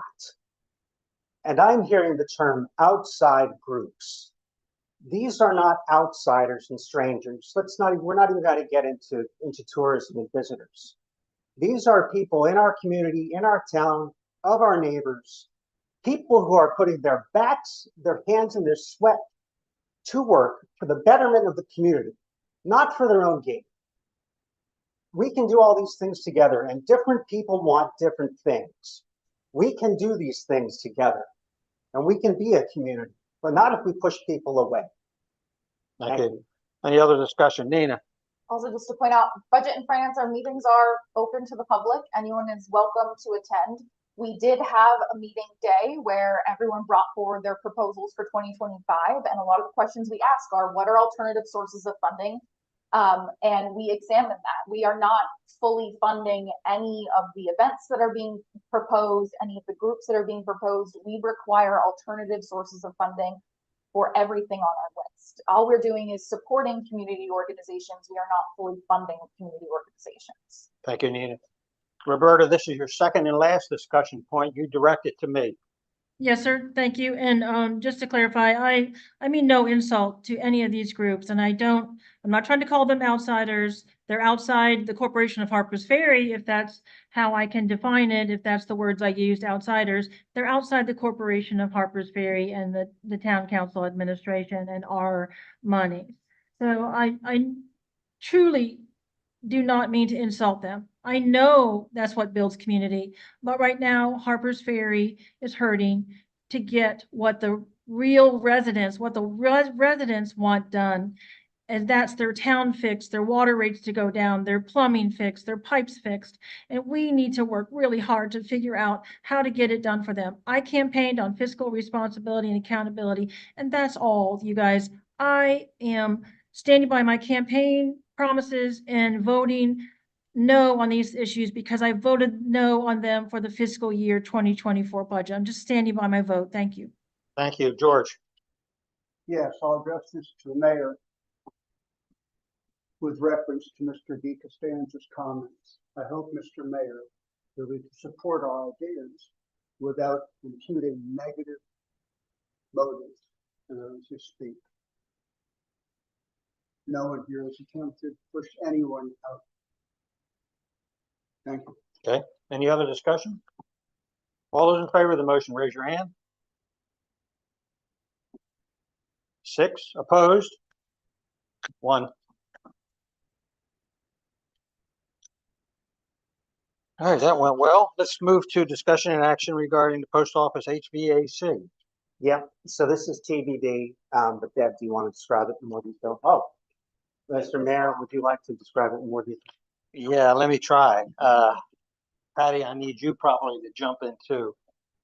There are several, and they keep mounting issues popping up regarding the HVAC for the post office. We've gone from 30 filters to a $35,000 to $40,000 new unit to a $9,000 compressor to what else, Patty? The vents are too The small vents. for the 10-ton that's up there, and the unit that's up there was replaced in 2019. Apparently, a power surge caused the compressor to blow. That's what we were told. So, knowing that a compressor is a high-ticket item number, we said, well, why don't you also give us a replacement cost for a new unit? Because unfortunately, our warranty expired in April, that's how things go. So we're looking at a $9,000 compressor or a new unit. I've talked to 3 companies and I'm getting apples and oranges. I had somebody come and look and say, you only need 10 tons up there, you need 7.5 to fit with your existing ductwork. So we are proposing that, we want to help the post office. We do have some intermittent air conditioning units down there to help them. but this is gonna take a little bit more research and time. A compressor, if we order a compressor tomorrow, we're looking at 10 days for it to even be delivered. So we're taking the opportunity to talk to a few other contractors as well. And as soon as we get everything packaged, we're gonna schedule a special town council meeting to deal with this particular issue. We are constantly keeping the post office apprised of what's going on. I've been down there several times. We are in the process of acquiring commercial grade portable air conditioning units from a rental company in Frederick. And so that's on standby. So as soon as we get everything packaged and get a more definitive diagnosis, we've had 3 companies and we're reaching out to additional companies. So I can't tell you any more than that, but it's an issue that jumped up on us real quick and happened real quick. And we're in the process of trying to deal with it. George? Question. Sure. Do we have anybody with expertise that we can pull in-house to evaluate? I'm at the margin of expertise in this, and what I'm hearing is, like you said, evaluation and diagnosis keep going one way and the other, and they're making big jumps. And in fact, no one's determined definitively what scale of service we need. Do we have someone we can get as a consultant? Is it appropriate to get a consultant to evaluate? Well, we discussed that this morning. Yeah, we talked about that this morning, and that's an option. George and I gladly would accept your assistance if you want to jump in and stop in at the office tomorrow with Patty and I, and certainly throw that. I'll talk to you, but I think we need somebody with more Sure. expertise than me. I don't have a problem with that. Okay, thank you. Yeah. Roberta? Yes, thank you, Mayor. Are we looking at, what are we asking these companies to do? Just give us back exactly what we have? Or are we going to put something in or consider something that is more energy efficient, more up to date? Are we looking at mini splits? Are we looking at zoning the air conditioning so it doesn't have to run 24/7? Are we improving what we might be putting in for future, that we better our energy bills, we better our air conditioning usage and heat usage, and we be fiscally smart with better energy? Are we doing that and asking them? Yeah, to every question you just asked, the answer is yes. Okay, very good. And Thank you. looking at surge protectors for all of the Yep, units. up there. absolutely. Okay, any other questions on that? So there's no action for us on this right now. George, if you got time tomorrow, come on over. Anytime. Okay. Yeah, anytime. Okay. All right, finally, Storm, number 11. Yeah, discussion and action on reallocating funding for Harpers Ferry Baldwin Historic Town Foundation. Although I am not either legally or ethically required to recuse myself, I'm a board member of this organization, and I'm going to do so. And I leave it to Nina. I'll be in the outsider's room. I will come get you when we're done. All right. Lynn Petroponis did a very good job earlier explaining sort of what the proposal would be. Zach and Roberta, I sent you an email of the sort of budget breakdown earlier. Previously was approved for $5,000 for the beadboard ceiling to be replaced or restored. And then the attic crawl space cleaning, which is the bottom line item, was quoted at $1,095. It's since been found that the beadboard ceiling cannot be restored and has to be removed. And so the request was to basically reallocate the beadboard ceiling money into the attic crawl space cleaning line item for a total of $6,095. And so that, I guess I could put my motion. I move to approve for the budget of Harpers Ferry Bolivar Historic Town Foundation for Historic Zion Church restoration. Sorry, 1 second. Let me pause. Let me rephrase this.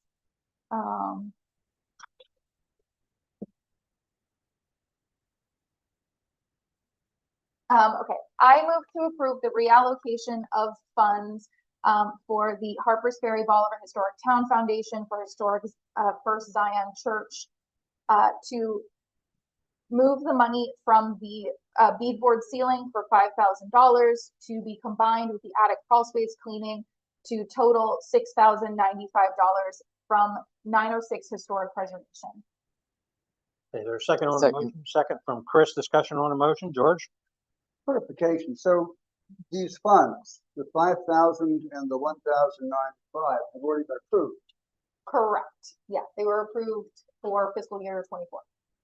And so all we're doing is moving them around. Correct, yeah. because That's all this is doing. All this is doing. They're just reallocating the funds that were already approved from one Already item to the approved. other. Okay. Okay. Other discussion? Roberta?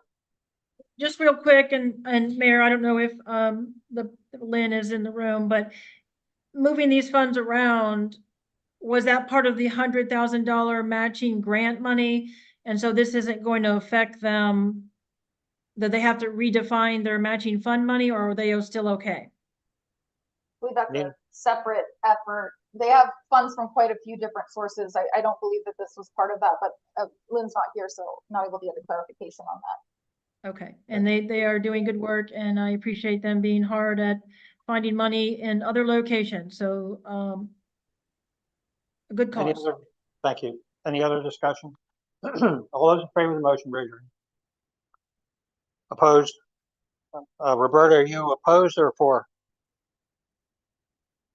What does that mean? Okay, thank you. All right, that was 6-0. 5-0, right?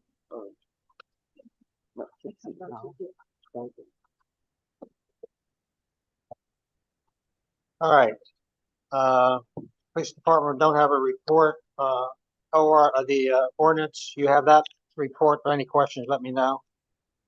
Water Department, general report from the PWA.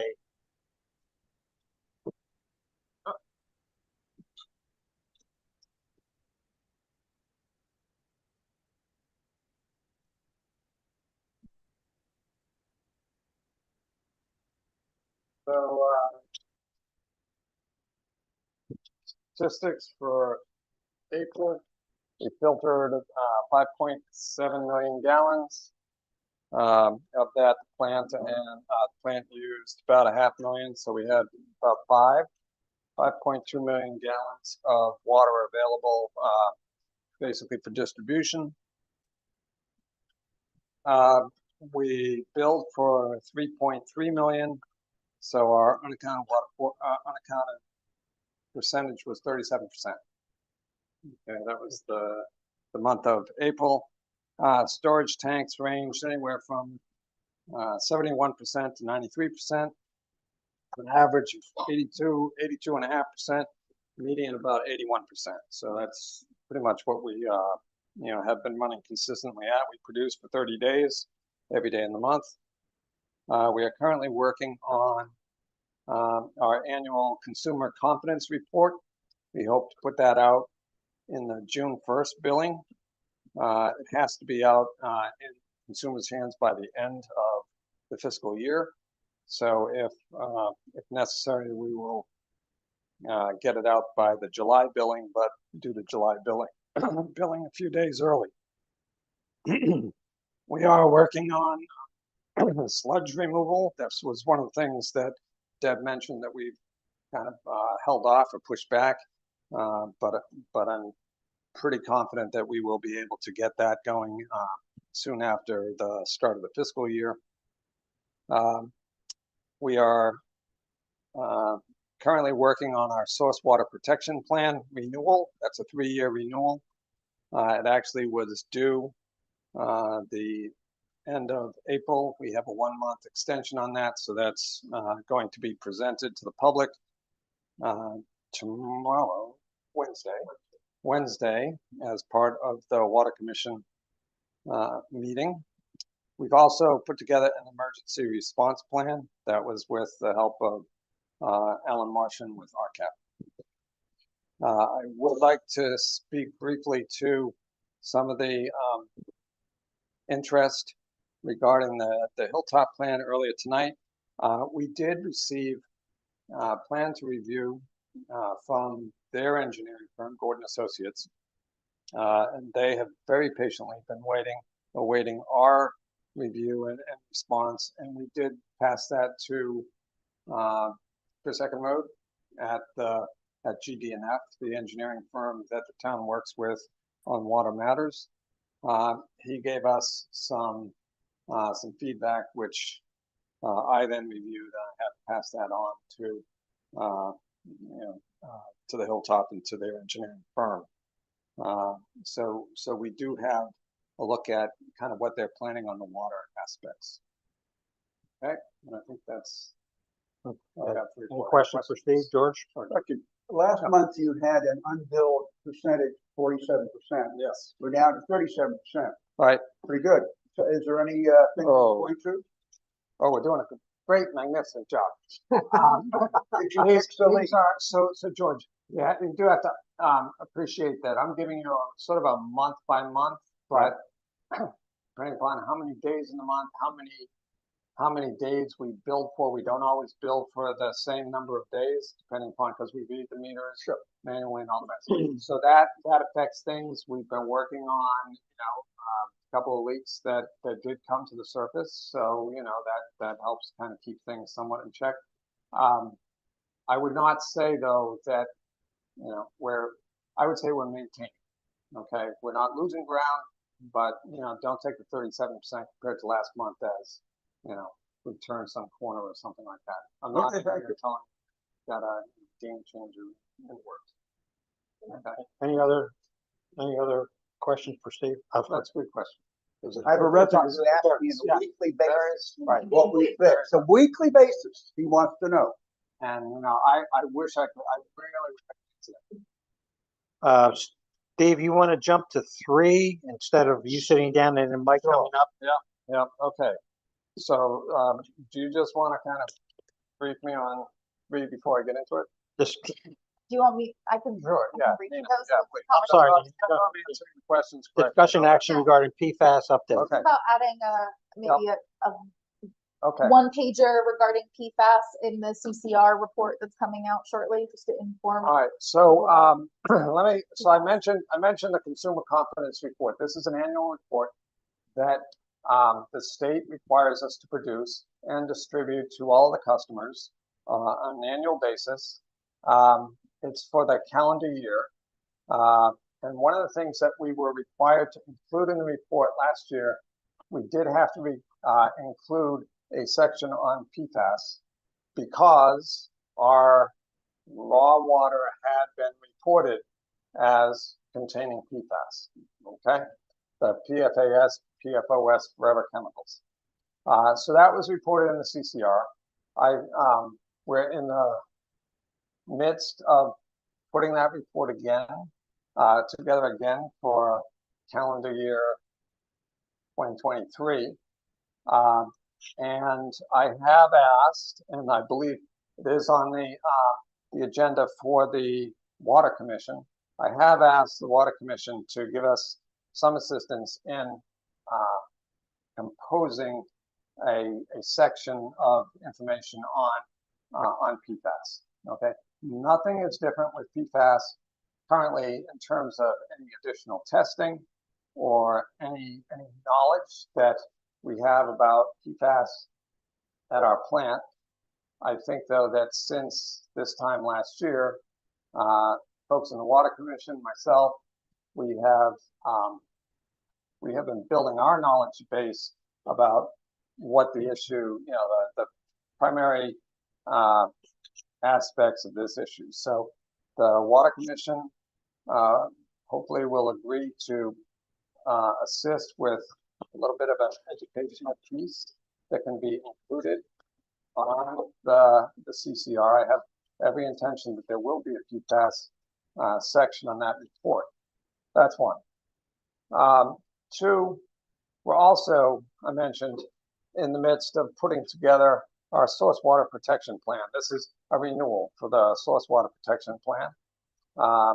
One of the components of the source water protection plan is a communication plan. Okay, we're given a template of what that should look like.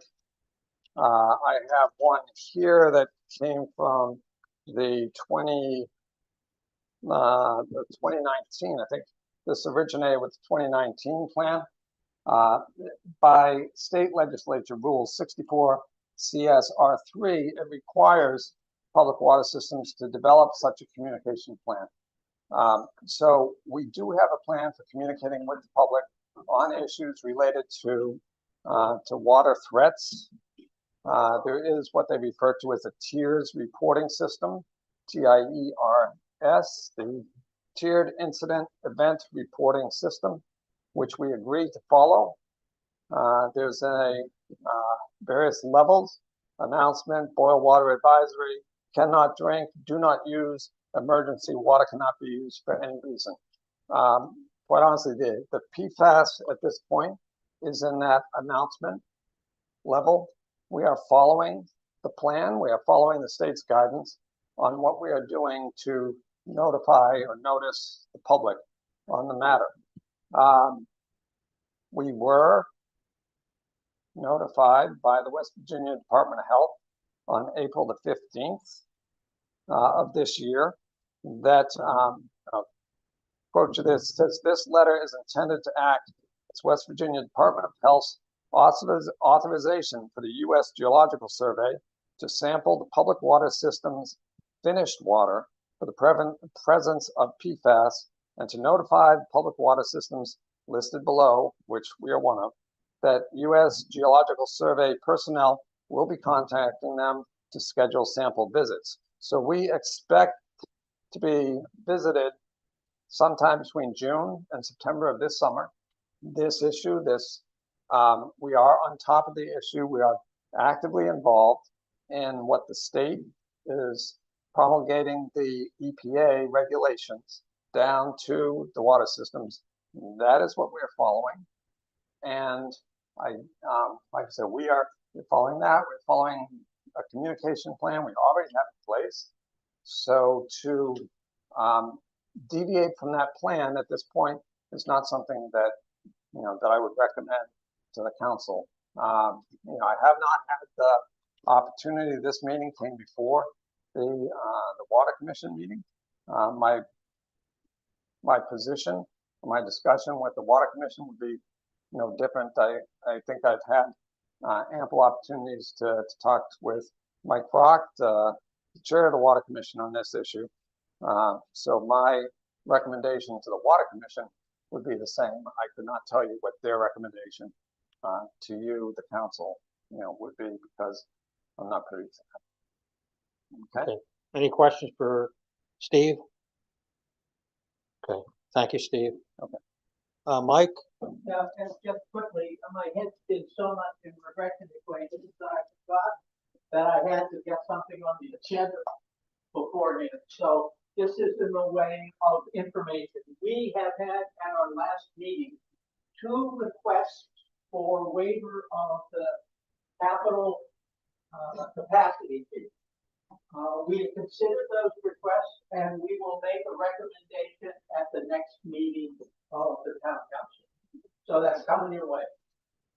Any questions for Mike? Thank you, Mike.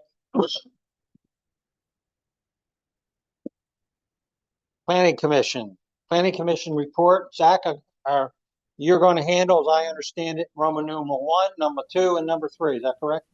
That is correct. And for the with an eye to time, the report is very simple. We had a brief meeting with our consultants for WVU recently. They came to Harpers Ferry, had a good meeting with the mayor and with the town council later in the day. Also showed them around town. It looks like comprehensive plan update should be available to us either late summer or possibly early fall. That has slipped back a little bit due to time conflicts over the summer. As long as we get it done this calendar year, we're good.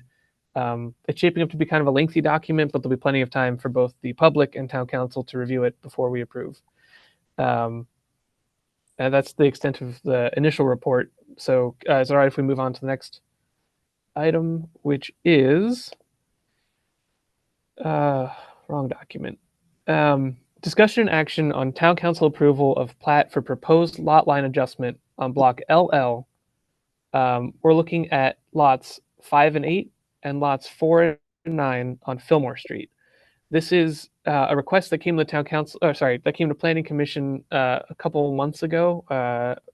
It's been through a rather lengthy approval process, which is laid out in Article 17 of our ordinances, which are not the clearest ordinances in the books. So we actually had a meeting with Ken Sayer just to make sure we were all on the same page about how this process moves forward. Some background, I sent a document that includes some background on this, but just for the record, this request involves 4 lots that are shown on the original Howell S. Brown map. So part of the ordinance talks about if we're dealing with new lots that were not there. All 4 of these are on the original map. This request is to just move the northernmost lot line between these 4 lots 74 feet to the north. So it's not creating any new lots. It's simply taking the southern 2 lots, making them slightly larger, and the northern 2 lots, making them slightly smaller. The reason Article 17 is involved and it's so complicated is that the ordinances treat a lot line adjustment as a minor subdivision. And with an eye to this, the Planning Commission granted a variance under Article 1727 to sort of skip the lengthier process for major subdivisions and extra review, because this case is at its core relatively simple. And so the Planning Commission has recommended that Town Council review the plat. I think you all have the plat before you, and a few other supporting documents which are required in Article 1726. Planning Commission has approved this, and it's my understanding the Ordinance Compliance Officer is also on board. So it has come to us for Town Council for final approval. Pending Town Council approval, the applicant can take this plat to the county and have it registered. So yeah, it's up to us. I think it's us to have discussions. Question? Zach, are you going to put a motion on the floor before we go into a discussion? I can do that. Yeah. So I would move the Town Council approve the final plat for. Let me read this correctly here. I move the Town Council approve the final plat for proposed lot line adjustment on Block LL involving lots 5 and 8 and lots 4 and 9 on Fillmore Street. Is there a second on the motion? We have a second from Chris. Discussion on the motion. Storm? Mr. Mayor, I'd ask that any council member who has a direct personal interest in the outcome of this item disclose it and suggest that they recuse themselves from the discussion and voting. Thank you. Other discussion? George, did you have your hand up? I had a question at the beginning of the discussion. Zach, what was the vote numbers of the Planning Commission on this matter? That's a good question. I'd have to refer to it. It was, I have to give me a second here. We had a couple people absent. So I think it was 2 absent, 4 in favor and 1 opposed, or maybe it's 2 absent, 5 in favor, 1 opposed. But the gist is that majority in favor of this. Yeah. A follow-up question. What was the rationale of the approval or putting this forward to council? What was the rationale? Yeah, I can address that. Just that the application met all of the requirements in our ordinances in Article 17, and it is not as complicated as a major subdivision. So it didn't. Some of the requirements listed there don't apply in this case, and it does not. Both the ordinance itself and then the ordinance makes reference to the comprehensive plan, which is not a binding legal document, but they both make reference to being wary of increasing housing density in town.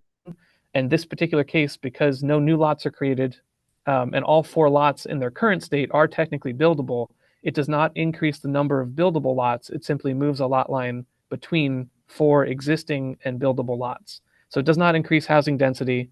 It just simply makes the 4 lots in question a bit easier to work with for the applicant. It also addresses an issue with what is reportedly not undocumented, but sort of an encroachment of a sewer line across the lots in this area. And so shifting the lot line to meet where that sewer line is helps that become an easement that is not obstructing the buildable area of any 4 of the lots.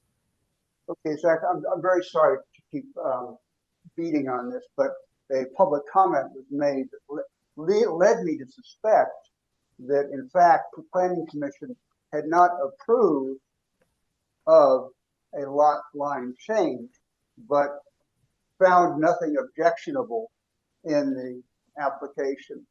I'm confused, but I gather from your comments that the Planning Commission did find lot line adjustment, right, as a positive thing. In this instance, yes, I think it's Okay, by the ordinances, it's treated as a minor subdivision, but in this case, in all practicality, it's as simple as moving a line 74 feet to the north. Okay. Nina, did you have your? Yeah, I'm not really sure who to direct the question to. Just looking at the sewer line that's running underneath the new proposed lot line.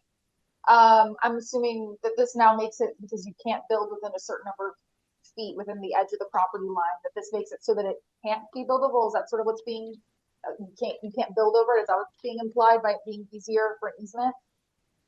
That's correct. And again, just for clarification, this application deals only with adjusting the lot line. We're not dealing with any building permits or project permits or approvals. It's simply the lot line adjustment. But yes, the notion is that by making the line match approximately where the sewer line is, it allows for more buildable area on all 4 of the lots.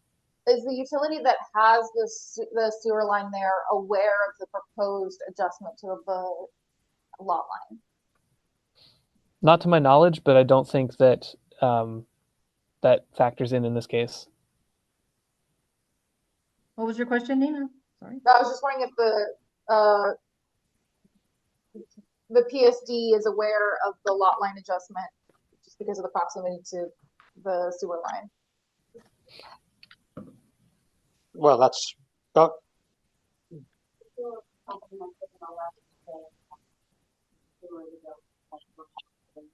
With the proposed adjustment?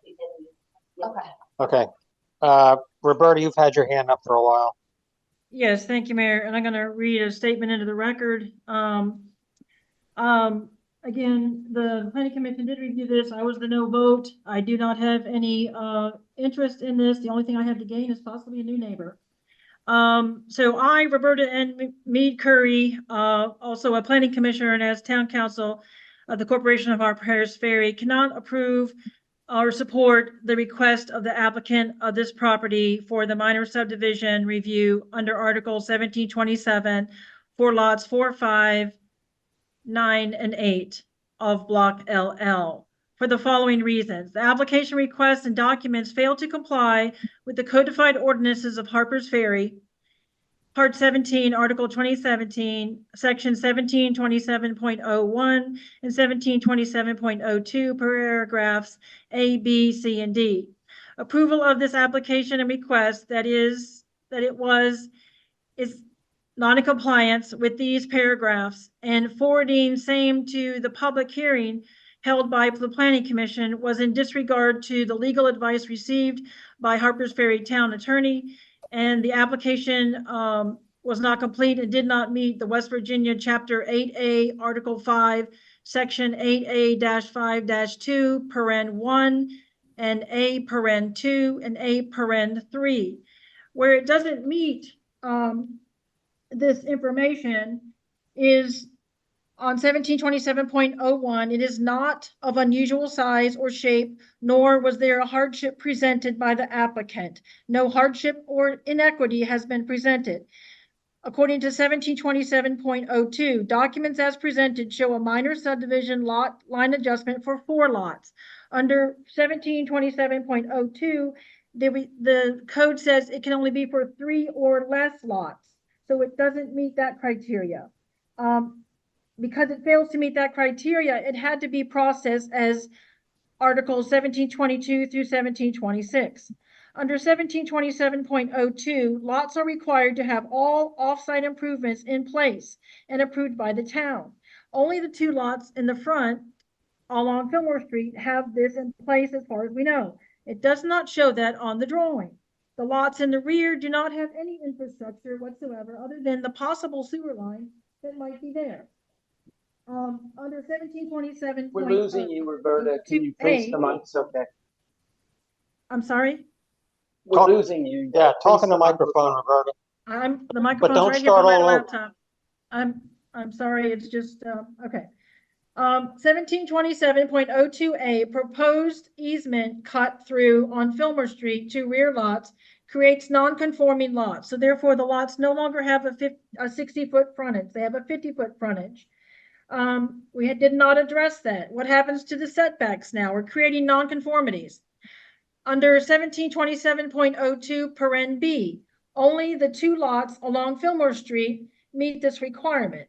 The 2 lots in the rear do not have access to a public roadway and requires a new opening. So therefore, if a new opening or a new widening of a roadway or something to access these lots had to be created, then it didn't meet paragraph B of 1727. It had to be processed through 1722 through 1726.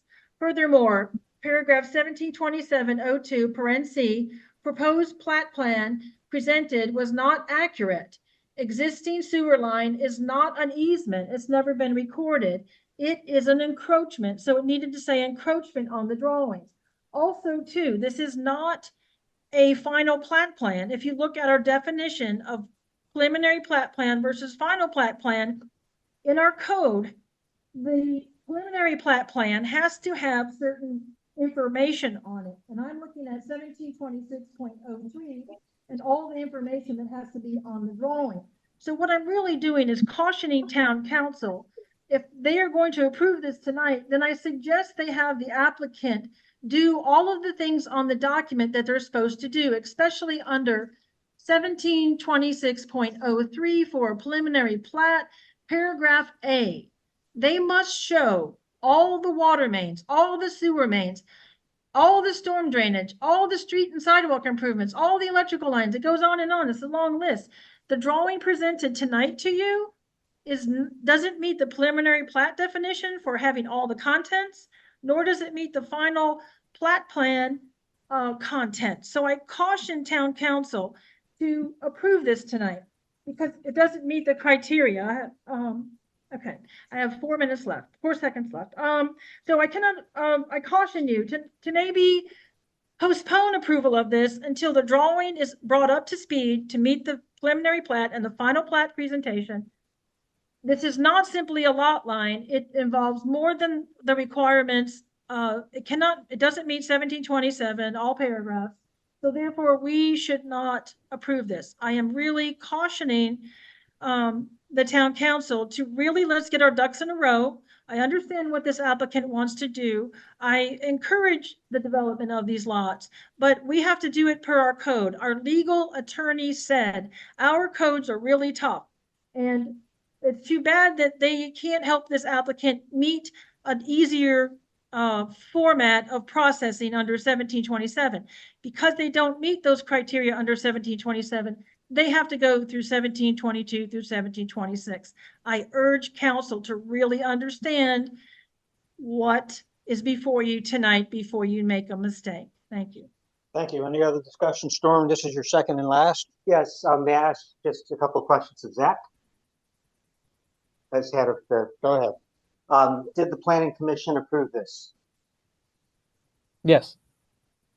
Does this grant permission to the property owner to build anything, any structures, any driveways, or anything else? Not directly, no. This is just a lot line adjustment. Okay. That's all. Thank you. Okay, other discussion? George, second and last. Thank you. Yes, sir. Zach, Roberta brought up, I will confess, so many numbers of ordinances and things like that. My head spun around. And I don't know how to evaluate that. I take it that these matters were brought up at Planning Commission. Did our attorney weigh in on them? Yeah, so yes, we had a meeting with Kinsayer that did not discuss any particular case before us because we didn't want to give anyone preferential treatment or require anyone from the public to attend a meeting where essentially no decisions were being made. It was just for our understanding of how the ordinance are meant to be applied. And in brief, the lengthy process of 1726 through 1728 It's at the, sorry, 1727, the last of these sections, allows the planning commission to grant essentially a variance, which is the only time planning commission gets to do this, if they think that the application meets a set of requirements. That essentially means they don't have to go through a lengthier process, which is really geared towards a major subdivision where you're taking one large section of land and dividing it up into multiple smaller sections. In this case, a majority of the planning commission voted to grant that variance because we did believe it met all 4 or 5 of those requirements. And I don't have them before me, but I can look them up. One of them is that you're not creating more than 3 lots, which Roberta did mention. And in this case, we're starting with 4 and ending with 4. It's a bit of a philosophical discussion, but you can look at this as 2 separate requests, one to move the lot line between lots, I think it's 5 and 8, and then a second one between lots 4 and 9, and then you're dealing with 2 and 2. So it's at no point are you creating more than 3 lots. It's fairly straightforward there. And the other bigger philosophical question is, do you need to extend a public roadway to access these lots? And the Planning Commission already voted on this, and we decided that the proposed shared driveway that is on the plat before you is just that. It's a driveway and not an extension of any public roadway. And so we felt that it met those requirements. It's a slightly unusual condition to get to the very top of the ordinance, because it's a simple request that must go through a complicated process, and we felt that because this is not a major subdivision, it did meet that that definition.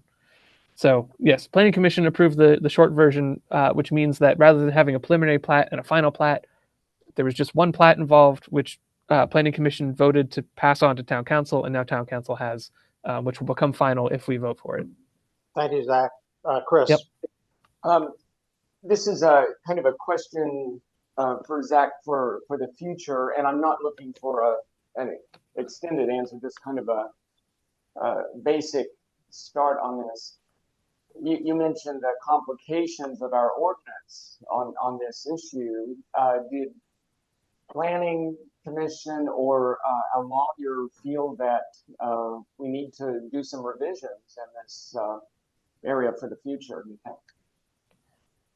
I think yes, no. I don't want to misrepresent. We don't have any votes or anything to pass on a specific recommendation from planning at this time. But the sense that I got from both parties are that our ordinances on this are very strict, and I think that is on purpose. The original intent was to maintain an historic housing density, which when you get into lot line divisions and especially subdivisions, you open the door to increased housing density via subdivision. And so in that sense, they're strict on purpose. However, because simple requests like this one fall into the same process, I think there might be room to definitely clarify and potentially shorten the shorter path for simple requests like this. But nothing official to recommend at this time. Thank you. Thank you, Chris. Roberta, second and last discussion. Yes, thank you, Mayor. Okay, so I sent this information to each of you before the meeting tonight, which was attached to the same report that I submitted to the Planning Commission, which outlined, detailed word for word what the code says. And again, 1727.02 says. I'm going to call the question. Yeah, okay. So question. Again, I'm cautioning Town Council. Roberta, we have a call to question. Okay, and I don't appreciate that at all, being interrupted. I don't do that to any of you, and I'm really disappointed. All those in favor of calling a question, raise your hand. All right, we're going to a vote. All those in favor of the motion presented by Zach, raise your hand. Opposed? 6-1. Sorry, who was the second on that? I was. To close it? Zach, would you go to number 3, please? Can we have a roll call vote on that last vote, please? Roberta asked for a roll call. Vote's been taken. Roll call vote on the last Go ahead, vote. Zach.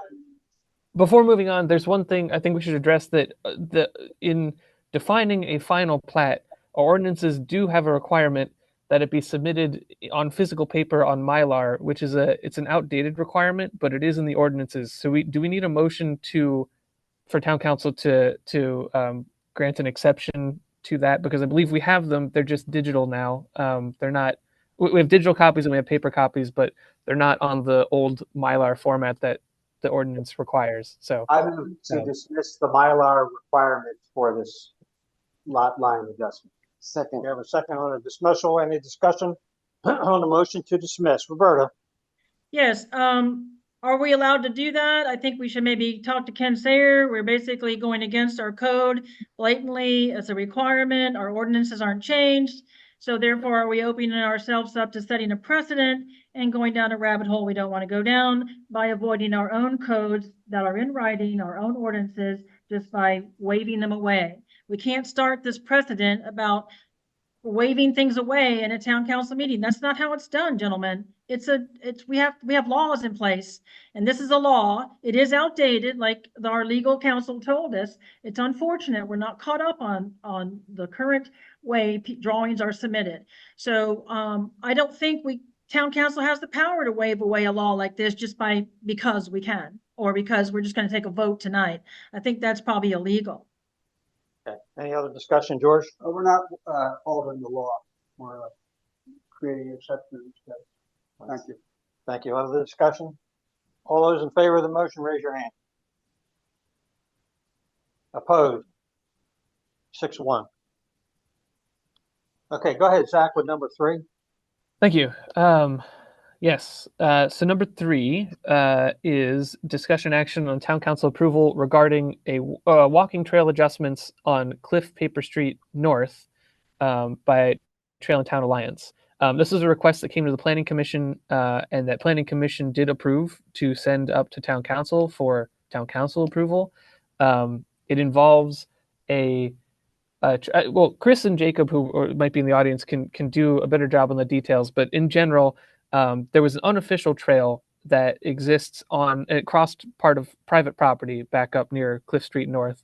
And so Trail and Town Alliance has come forward with a proposal to create a more official trail that only traverses town land. And Planning Commission felt that this was a good solution to keep unknowing hikers off of private property and on public property. But I would suggest we hear from Chris for additional details that I might not have. Yeah, Chris, don't go into it, Yeah. do it as quickly as you can. And I might mention that I do have some extra maps up here if members of the audience would like to see this.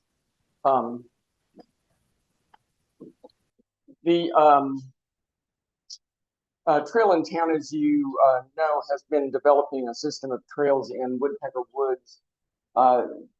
Some of these were pre-existing, and some of them were connected by a trail that goes through private land and also trespasses on national park land. And it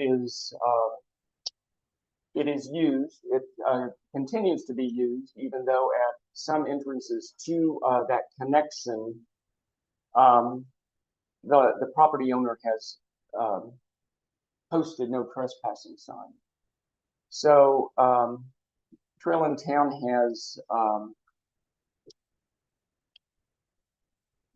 has asked permission to move that trespassing trail onto Paper Cliff Street town property, which would then not trespass on national park land, not trespass on the private property, directly down to the trails on Woodpecker Woods that are currently being used.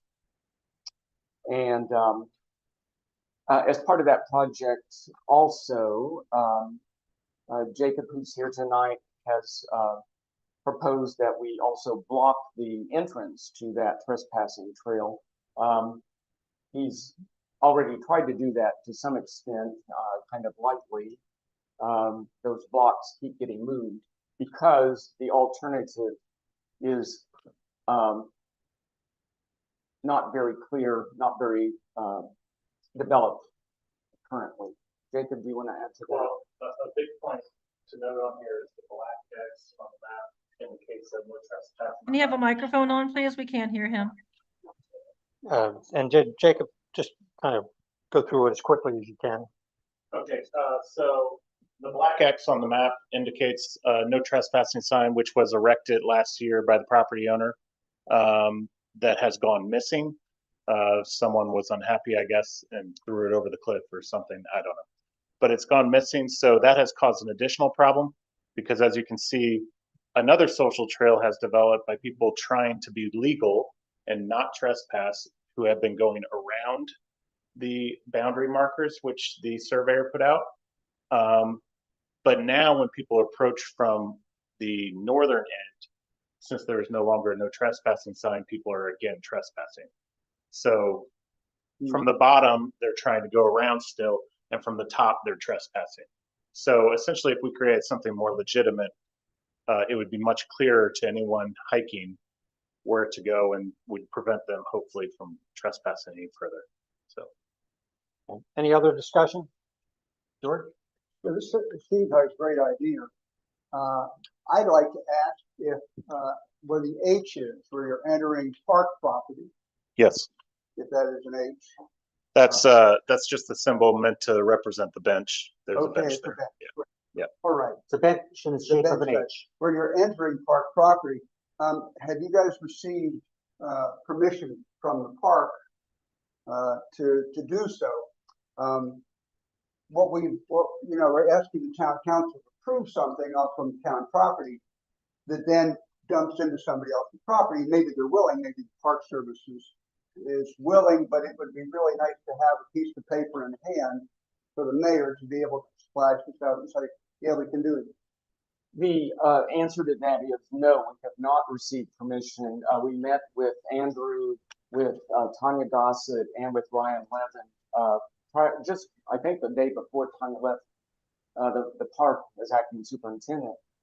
And they clarified to us that we should not be building on national park property, and that is not our intent. Right. The Nash Farm. They said they can't give us permission, to do anything on paper streets. So that's kind of two separate issues. Yeah. And they have no intention of blocking it or anything. It exists currently, but they have a huge red tape situation that they would have to go through if we ever were to build on their land. So we do not have permission for their land. And essentially, the word that we understood, and Andrew can clarify this if he wants to, was that it would be the town's prerogative to allow this access up to the borderline of the park, just as Old Furnace Road currently does, but not to signify that anything happening that anything has happened on the Nash Farm, and it is not officially a recognized trail on the Nash Farm. It is currently used a great deal, however. Andrew, is that? Okay, thank you. I appreciate that. My comment is that I feel uncomfortable, even though what you say, I get that, about directing people from town property to go on to the national park without permission. One of the matters is they close at a certain time. They close at dark. Now, I don't know who the heck would want to use our paper street in the dark, but it seems to me that we need a little bit more clarity on this, and I would suggest some form of postponement until we get some more clarity about these issues. Yeah. Storm? It seems to me that this is a social trail that's been around for a long time that people are going to use whether or not anything's done, that this is trail work, that there will be no trail work done on park property. It will, in fact, people take people off of park property, and it is a way to assist a private property owner of keeping people off of their property even though this was a social trail that has existed for a long time. So I feel like this is actually a very mindful way to deal with this situation. People are there anyway. I know I have hiked that trail several times, I confess. Roberta, Yes, thank you, Mayor. And Storm, well said. I agree with you wholeheartedly. This is a very nice solution when they presented it to the Planning Commission. I was relieved. I'm hoping the homeowner who came before us in August and who was not greeted very well will have a very good solution to this and be a positive solution, and that maybe some of the animosity will go away. So I'm very glad that this is coming forward and maybe help that solution. And I hope the homeowner is going to be contacted to let them know that this is being resolved. Also, what we asked in the Planning Commission is if there are steep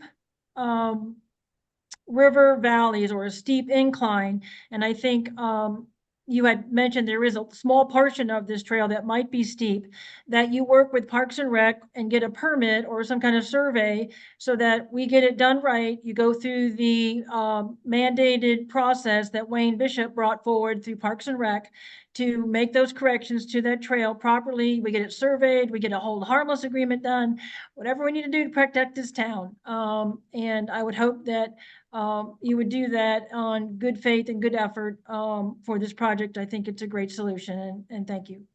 thank you. Is there any other discussion? Okay, Nina or Zach, could you rephrase the motion? There was a motion, yeah. Oh, Zach has his hand up. Go ahead, Zach. Yeah, Okay. I actually didn't. I forgot to make the motion, but so I move that pursuant to the memorandum of understanding between the town and Town and Trail Alliance, that the town council grant Town and Trail Alliance permission to construct a walking trail along the route as presented. Second on the motion, second from George. I hope this is true. Is there any other discussion? Oh, go ahead, Roberta. Go I'd ahead. like to amend that motion that if the Trail and Town Alliance Group, the people putting the trail together, work with Parks and Rec and follow the specifications presented by Parks and Rec, i.e. Wayne Bishop, to make this trail safe and do a hold harmless agreement with the town.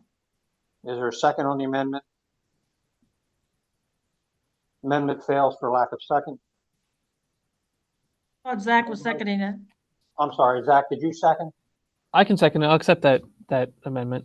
Okay, is there a discussion on the amendment? Chris? I will just say that Jacob and Lexi have been meeting fairly regularly, I believe, with Parks and Rec. And I don't know that this particular issue has come up, but, you know, Trail and Town members are glad to work with Parks and Rec and the town on any special requests or, and we're also glad to take any member of the town council or others, members of the public, out to show them what we're talking about. Thank you. Any other discussion on the amendment? Hearing none. All those in favor of the amendment, raise your hand. I'm not entertaining. I'm not. Sorry. I think Brad can speak, but I would like to speak on this. Zach's proposed a motion again before I make a ruling here. Zach, state your motion again.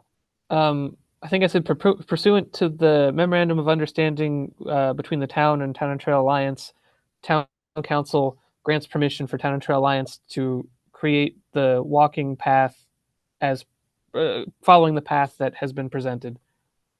Okay. And then Roberta's amendment was to involve Parks and Rec. Is that correct? Yes. Okay. Zach, when the Planning Commission originally looked at this, did you reach out at all to the National Park Service? I believe Andrew was at the meeting and gave some input, but we did not reach out afterwards. Okay. Andrew, before I recognize you, I just want to know before you go in any detail, I want to know what is an issue that you have without any detail, just so I'm going to rule whether I'm going to allow you to speak or not. The issue, I think, would be your consideration of substantial changes of property. Zach, did you all address that? I'm sorry, I couldn't quite hear the comment. Connecting the Nash Farm to the current system would represent pretty significant. Go ahead again, Andrew.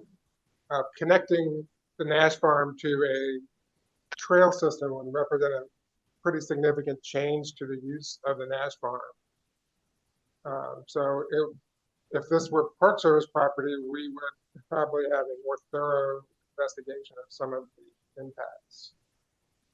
Okay, Zach, any comment? I think it's valuable input. Yeah. I'm not sure what else, if I have anything else on that right now. Would you suggest an amendment, additional amendment to the motion to work and coordinate with National Park Service and DNR? Well, let's handle the first amendment that we have on before us, okay? And that is basically, Roberta, your amendment to get the Parks and Rec involved. Is that my, basically, council? Okay. All right, so any other discussion on the amendment? All those in favor of that amendment, raise your hand. Opposed? What's the What's the vote, please? Okay, What's the vote? 3-3, the amendment fails. All right. Now we're back to the main motion unless we have another amended motion. I'd like to make an amendment to the main motion that the groups work with the National Park Service and DNR and coordinate efforts to make this a positive coordination effort between the parties. Is there a second on that motion? You have a second from Zach? Go ahead, Zach. Any discussion on the amendment? I need discussion on the amendment. Storm? Is DNR land involved with this? For any DNR? Okay. Any other, Chris? Not on the Cliff Street connector. I will make the observation that that the whole project is we work with DNR on the whole project in Woodpecker Woods and have shown certainly the connector trail to come up to the town property that has been proposed with a representative from DNR. We had the meeting with the National Park Service, and we always want to continue. I don't. My own feeling is that this is not a major change in that it is presently a social trail that actually we're taking away some of the trespassing on national park land.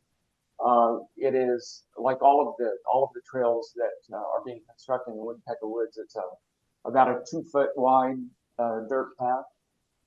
So it is changing a social trail that's been documented back to 2013, I think at least, into a legitimate trail with the mind of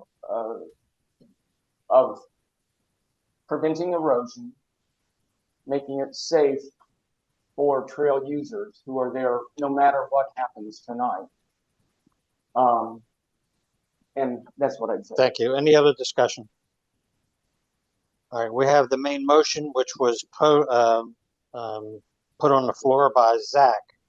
We've gone through discussion. We have an amendment. This is the amendment to Groups work with DNR and the Park Service and coordinate efforts to make this a positive coordination effort between the parks. From Roberta. It's been seconded by Zach. We don't have a vote on it. Right, my error. I apologize for that. All those in favor of the amended motion, raise your hand. 3, opposed. 2, abstain. 2. Motion passes 3-2.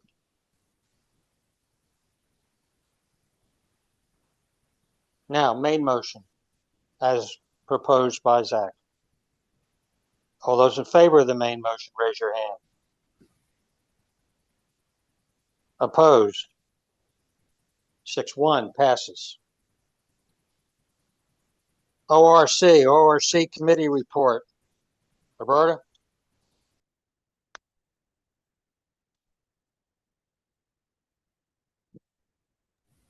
Roberta, you're muted.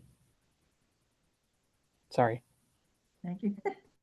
Okay, so I sent my report, so nothing really new. We're continuing to work on a few things.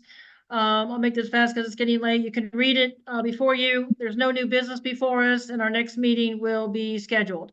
However, tonight we are bringing forward, and thanks to Chris for putting that agenda item request in. We do have a request before you tonight that the ORC recommends to Town Council discussion and action regarding presentation for first reading ordinance number 2024-02, where the ORC and the BZA have completed their work, and the result is an ordinance text amendment. So the text amendment is for Part 13, Article 1302 for the definition of structure. So if I can read the ordinance title above, that would be our first reading if you're willing to accept our request, sir. Okay.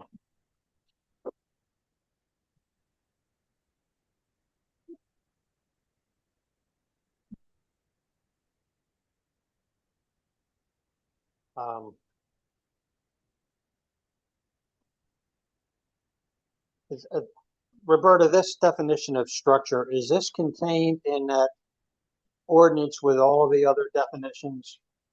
Yes, sir. It's under section 1302, Right. where some of our definitions are. There's 2 sections in our code that have definitions, but 1302 has the definitions associated with projects and zoning.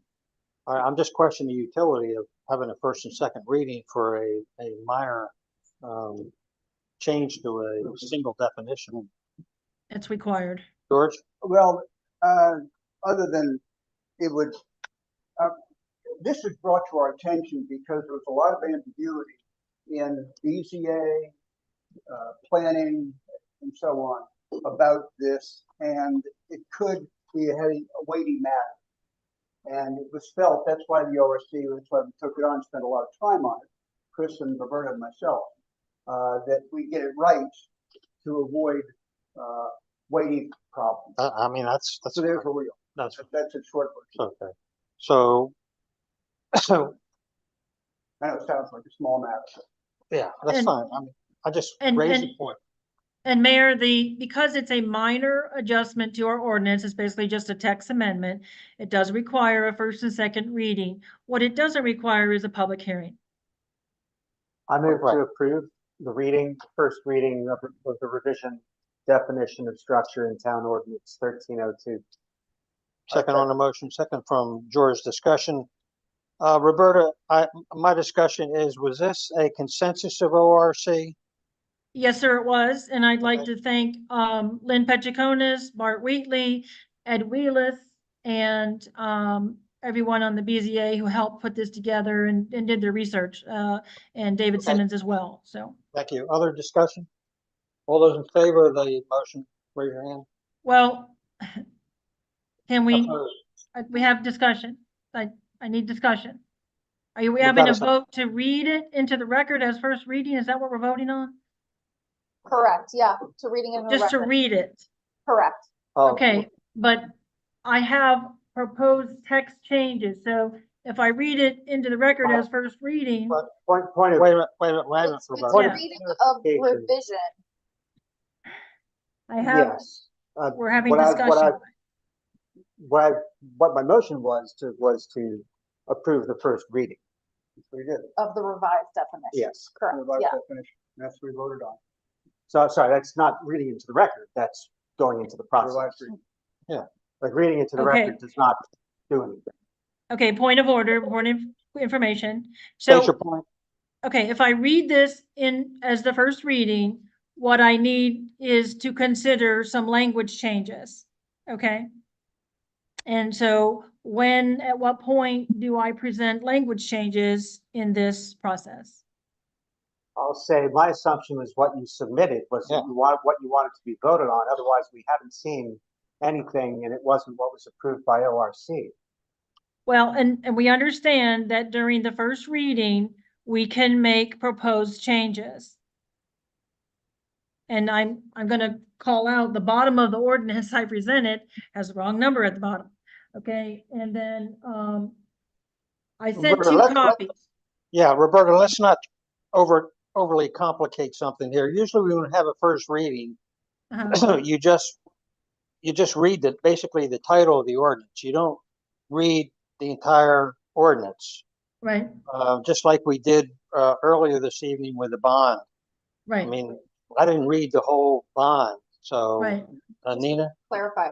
So are there additional language changes that are being proposed than what is here, or is this? I believe that is what is happening, which seems counter to what the process is. Okay, look, if I could address as the ORC. Yeah, real quick, Roberta, it's Okay. 9:35 and I want to I move understand. things along here. Sure. Okay, so I submitted the ordinance to you, 2024-02. And then I submitted another one later this evening, which said revisions that we were going to request language change, which we can do. So I was correcting the error on the bottom of the page to say 2024-02. But also, on line 15 on both copies, we're changing a typo. It should be a small u for use versus a capital U for use. We also are changing on line 19, where we're putting a dash between non-permanent. Okay. And then also we're clarifying also on line 20, instead of saying HVA systems or fuel tanks, we're suggesting line 20 says HVAC equipment, comma, fuel tanks, comma, pool equipment, comma, etc., close parentheses. It kind of covers us all. It covers everything that we probably need to cover. Don't have that. I don't have that anywhere.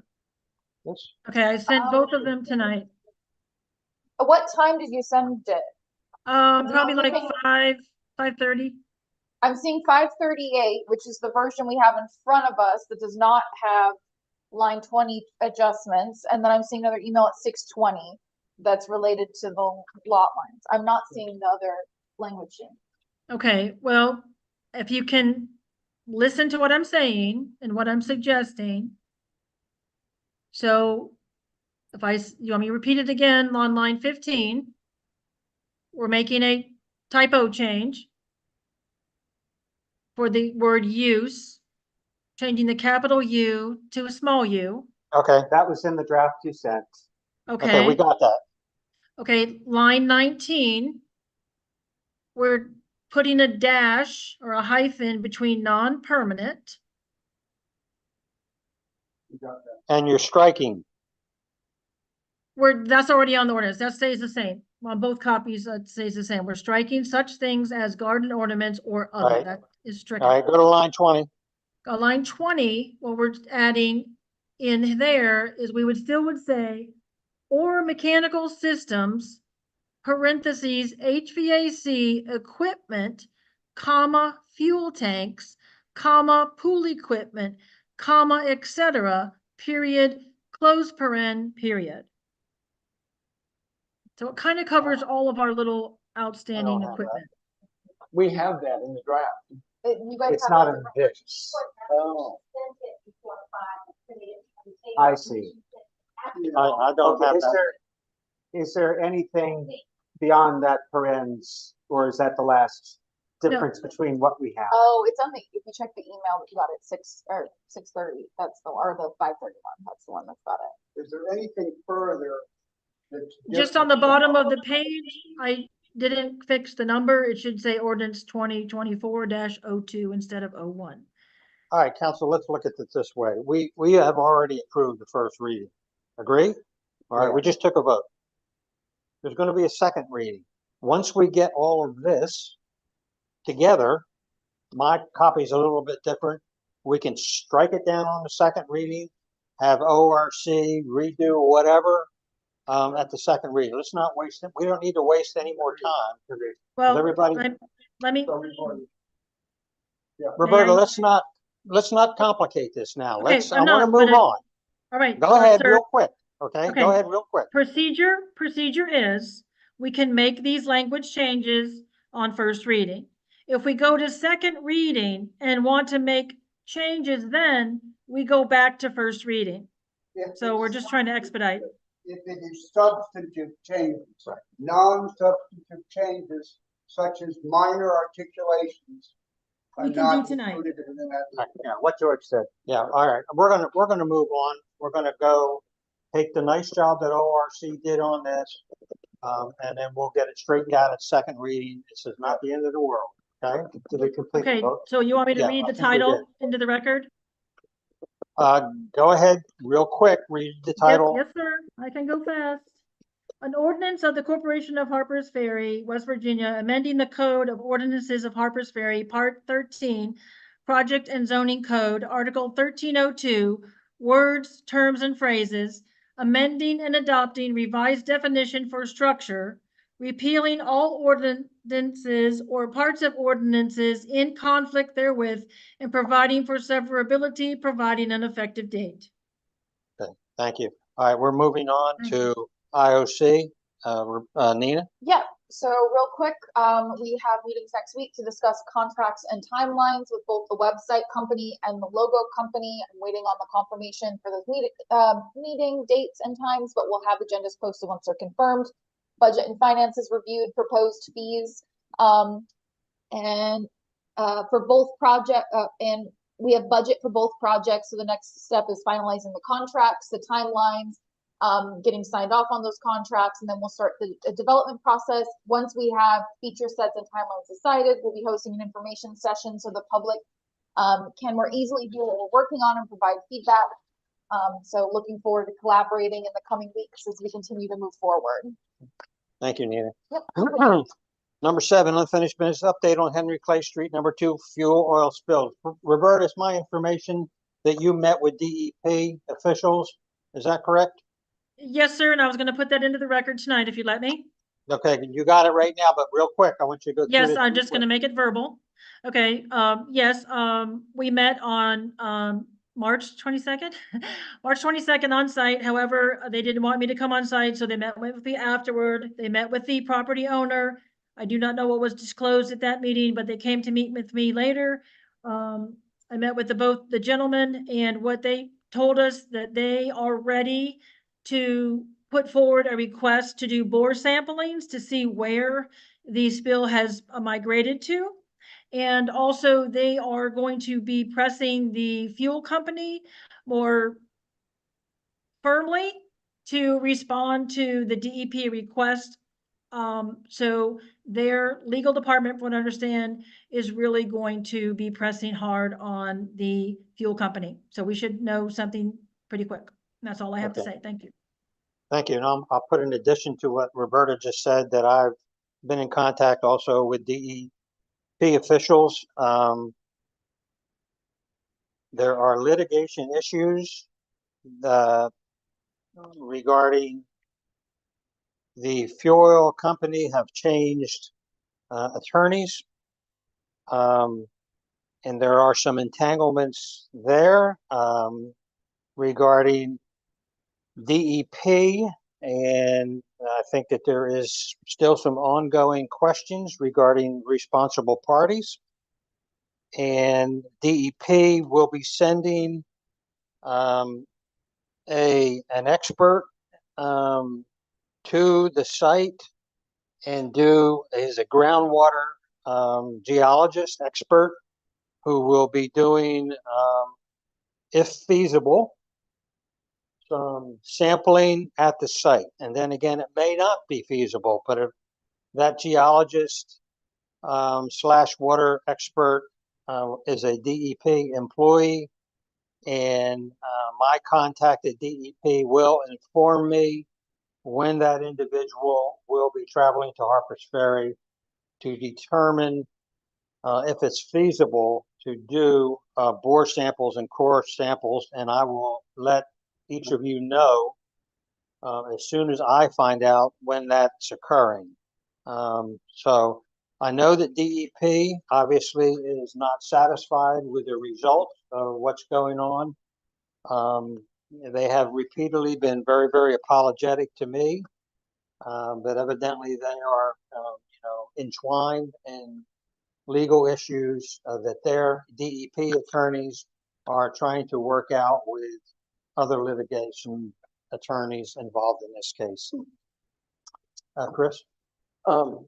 Mayor, I wanted to clarify, when Roberta met with DEP, was she representing the town? Did she have prior?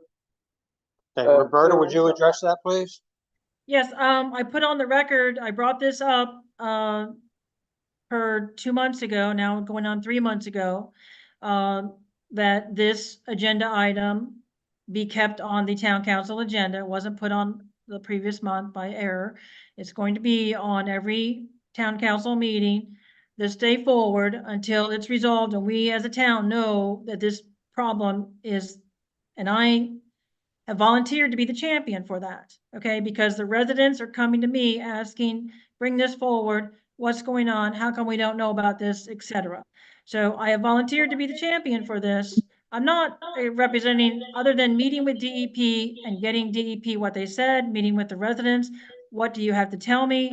What's the problem? And I'm being the town's representative for the residents as an elected official.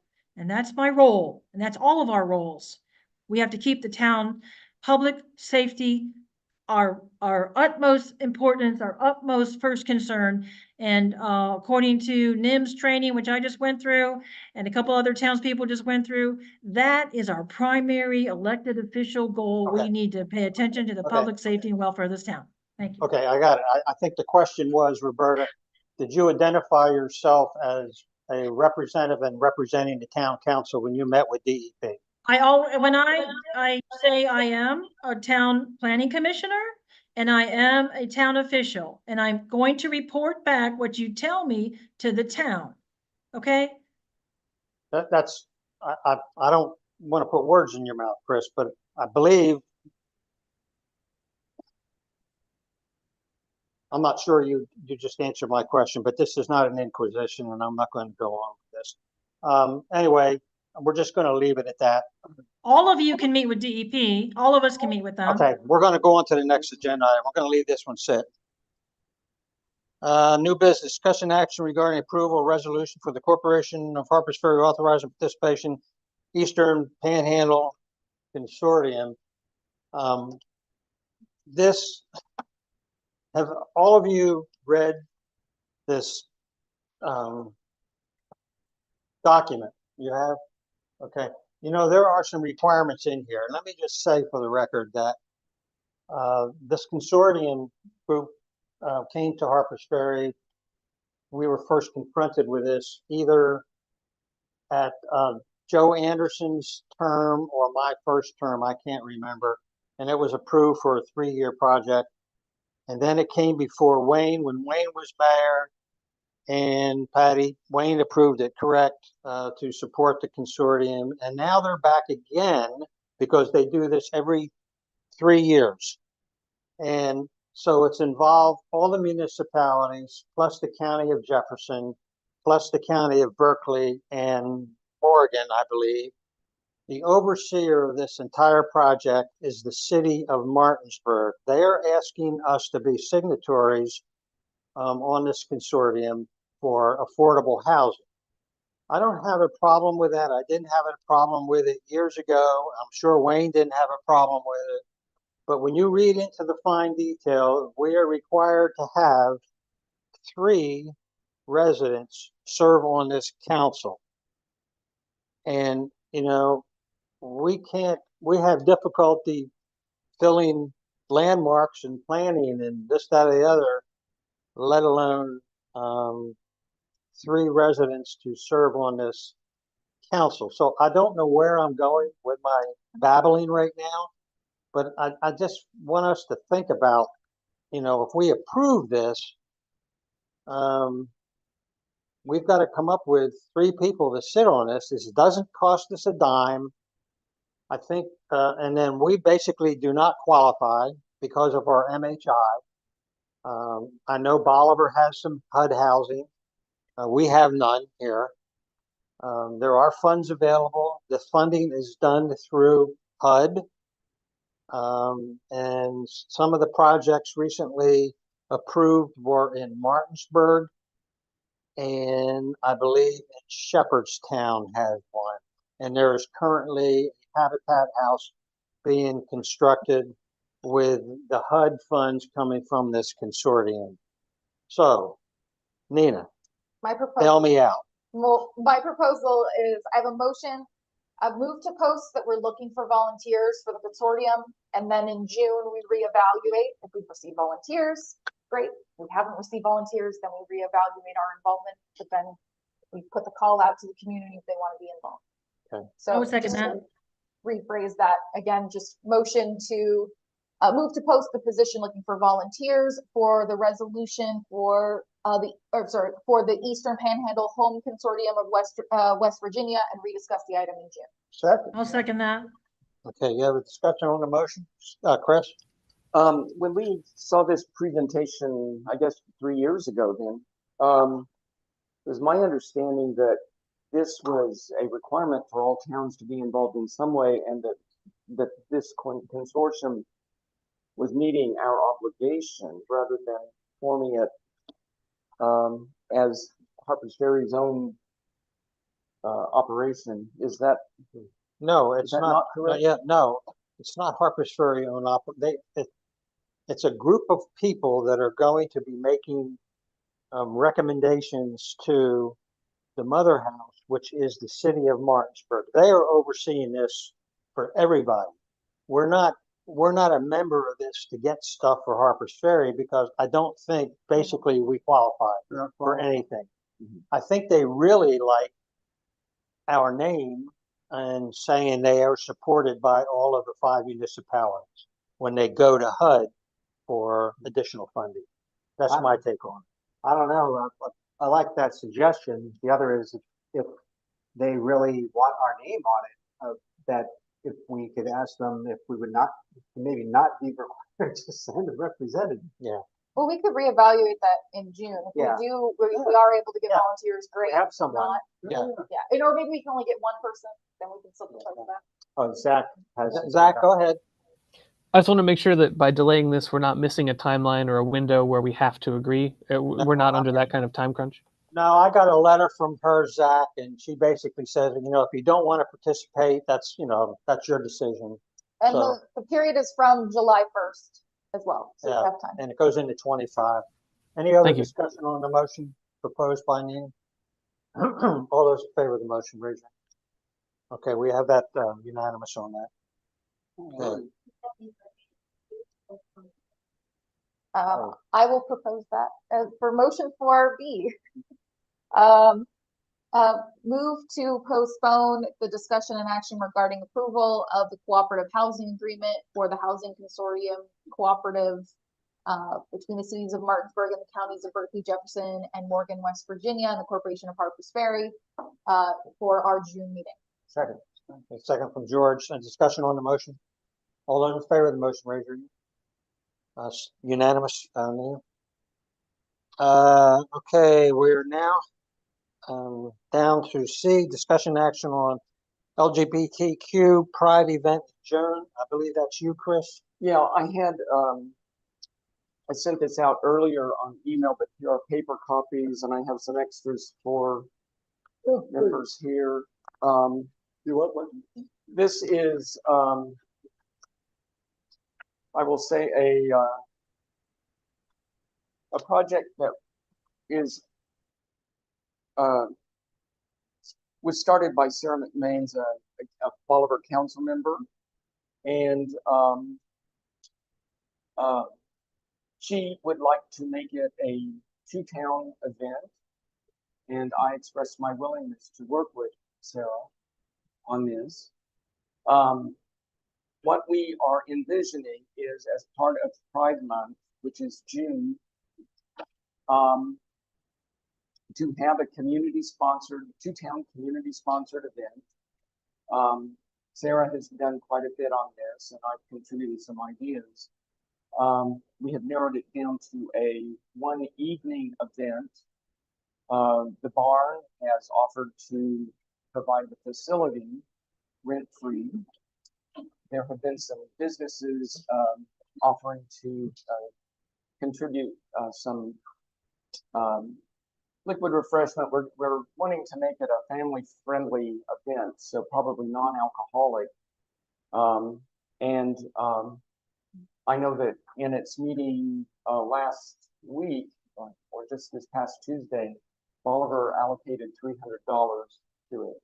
I'm not asking for money at this point because I wasn't ready with anything for budget and finance last week with this, but I may be coming to the May meeting and then request some funding, minor funding for at the June council meeting. But right now, we would like to have the town's sponsorship of this event, regardless of whether there's money involved or not. And I would also invite anyone who's interested in participating or in the planning to be a part of that. So. Is that a motion? Yeah, go ahead. I will make a motion. Yeah, put a motion on the floor for us. I'm gonna second that. And can I add an amendment that we put the pride flag up for the month of June? Second that. As well? Okay. Go ahead and put all that in your motion. Oh. Okay, so I move for the Corporation of Harpers Ferry to sponsor with the town of Bolivar a community pride celebration on June 25th, 2024. And to fly the pride flag during the month of June at Town Hall. Is there a second on the motion? Second from Nina. Discussion on the motion. Zach? I might suggest we, as we've done in the past, also fly the flag at the town gazebo. I think that's also a very visual place to show our support. Yeah, I didn't hear what's actually. To also fly it at the gazebo as a visible reason of support. That's an amendment. I second it. Yeah. Discussion on the amendment. All those in favor of the amendment, raise your hand. Okay, so where are we on the main motion? Yeah, Roberta. Roberta has a comment. Okay, Roberta, what's your comment? Okay, I know last year they read a beautiful proclamation for Pride Month. Do we also need to do that again? You get me a proclamation or something and I'll read it. Okay, yeah, thank you, sir. I'll try to come up with that in June as well. Yeah, Roberta. Yeah, we'll Kevin had a beautiful one last year and it covered all the bases. I thought it was just absolutely wonderful, so. Okay. And Chris, did you have a dollar amount that you were thinking about asking? So again, we're still in the initial stages of planning, so we don't know exactly what we'll need. I'm gonna go to budget and finance at its May meeting and then maybe come back with a request in June. But it would be minor. We're talking about town-sponsored refreshments at the public event. Okay. Other discussion? We are at the main motion, right? Yep. Okay, all those in favor of the main motion, raise. Okay, that's unanimous. Thank you, Chris, for Thank you sponsoring all. that and putting that forward. 8D, discussion and action regarding salary adjustment for town employees. This item may require executive session based upon West Virginia Code 69A 4 exemptions. A, matters arising from the appointment, employment, retirement, promotion, transfer, demotion, etc. I am requesting that we go into executive session. Okay.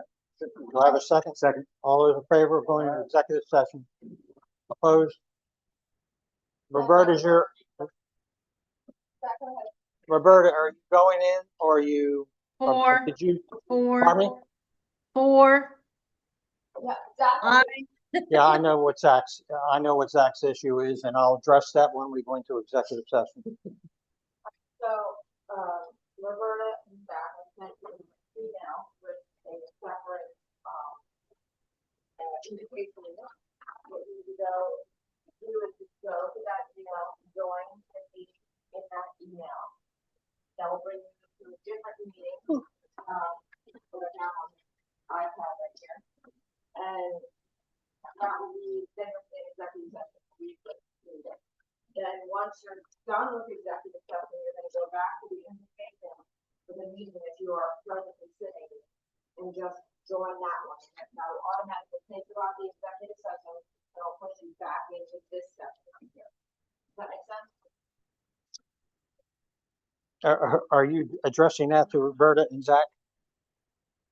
Oh, Zach, Roberta, did you hear Deb? No. I think I caught most of it, but Oh. we would go to the other Yeah. link for that meeting. So say it again. That was just a rehearsal. Okay. All right, so I sent you an email earlier this evening, right before the meeting, and it has a meeting invitation in it. And so go to that now, and then you will join that meeting. It's on the iPad. When the executive session is over, go back to the email that had the invitation in it that you are, for the meeting you are sitting in right now, and just rejoin that meeting. And that will automatically take you out of the executive session. Question? I just have a quick point of clarification. I know this is being done for anonymity purposes. Do we, at any point, does that drop, or is this going to remain anonymous throughout, even when we come out of executive, or yeah, even when we come out of executive session? When we come out, it should be pretty, we have to be very specific and don't get, so it will. Yeah. Yeah. Okay. It'll be, yeah. Okay, so I'm gonna mute this meeting and I'm gonna be able to let you into the other meeting as soon as you arrive. Okay, how do we get out of executive? I'm doing that for you right now. Run. No, run. You won't run, no.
need to reactivate your microphone, turn them off. We're just waiting for Roberta to come back in. Muted them, good.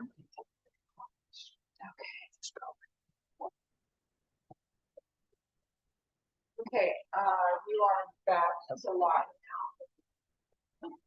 Okay, so Okay, I move to increase the compensation of the finance Oh, hang on, officer. wait, sorry. No, it's okay. That's out of the bag now. That's right. Yeah, get it. Yeah, he's just doing test it. Hi there. did you, Yes. Hello. Walkie talkie. Mute myself. Yeah. But I'm not. I'm very good. Blah, blah, Okay, blah, all right, I think we're good. blah, blah, blah. Can you hear me over there? Zach, hear Zach, you loud raise and your clear. hand. Okay, Okay. Roberta, you can hear? Okay, thank you. Go ahead. We're out of executive session. Storm, you have a motion? I move to increase the compensation of the finance officer from step 6 to step 10, effective at the next pay period. Is there a second on the motion? Second, Chris, discussion on the motion? Hearing none, all those in favor of the motion, raise your hand. We have 6 and 1 abstaining. Congratulations, Debbie. Thank you. Motion to adjourn. Make motion to adjourn. Thank you, George. Well said. Second from Storm, discussion on the motion to adjourn. All those, that's right. I'll have to do that. Thank you for correcting me. All those in favor of adjourn. We are adjourned at 10:23. Great meeting, you guys. Thank you.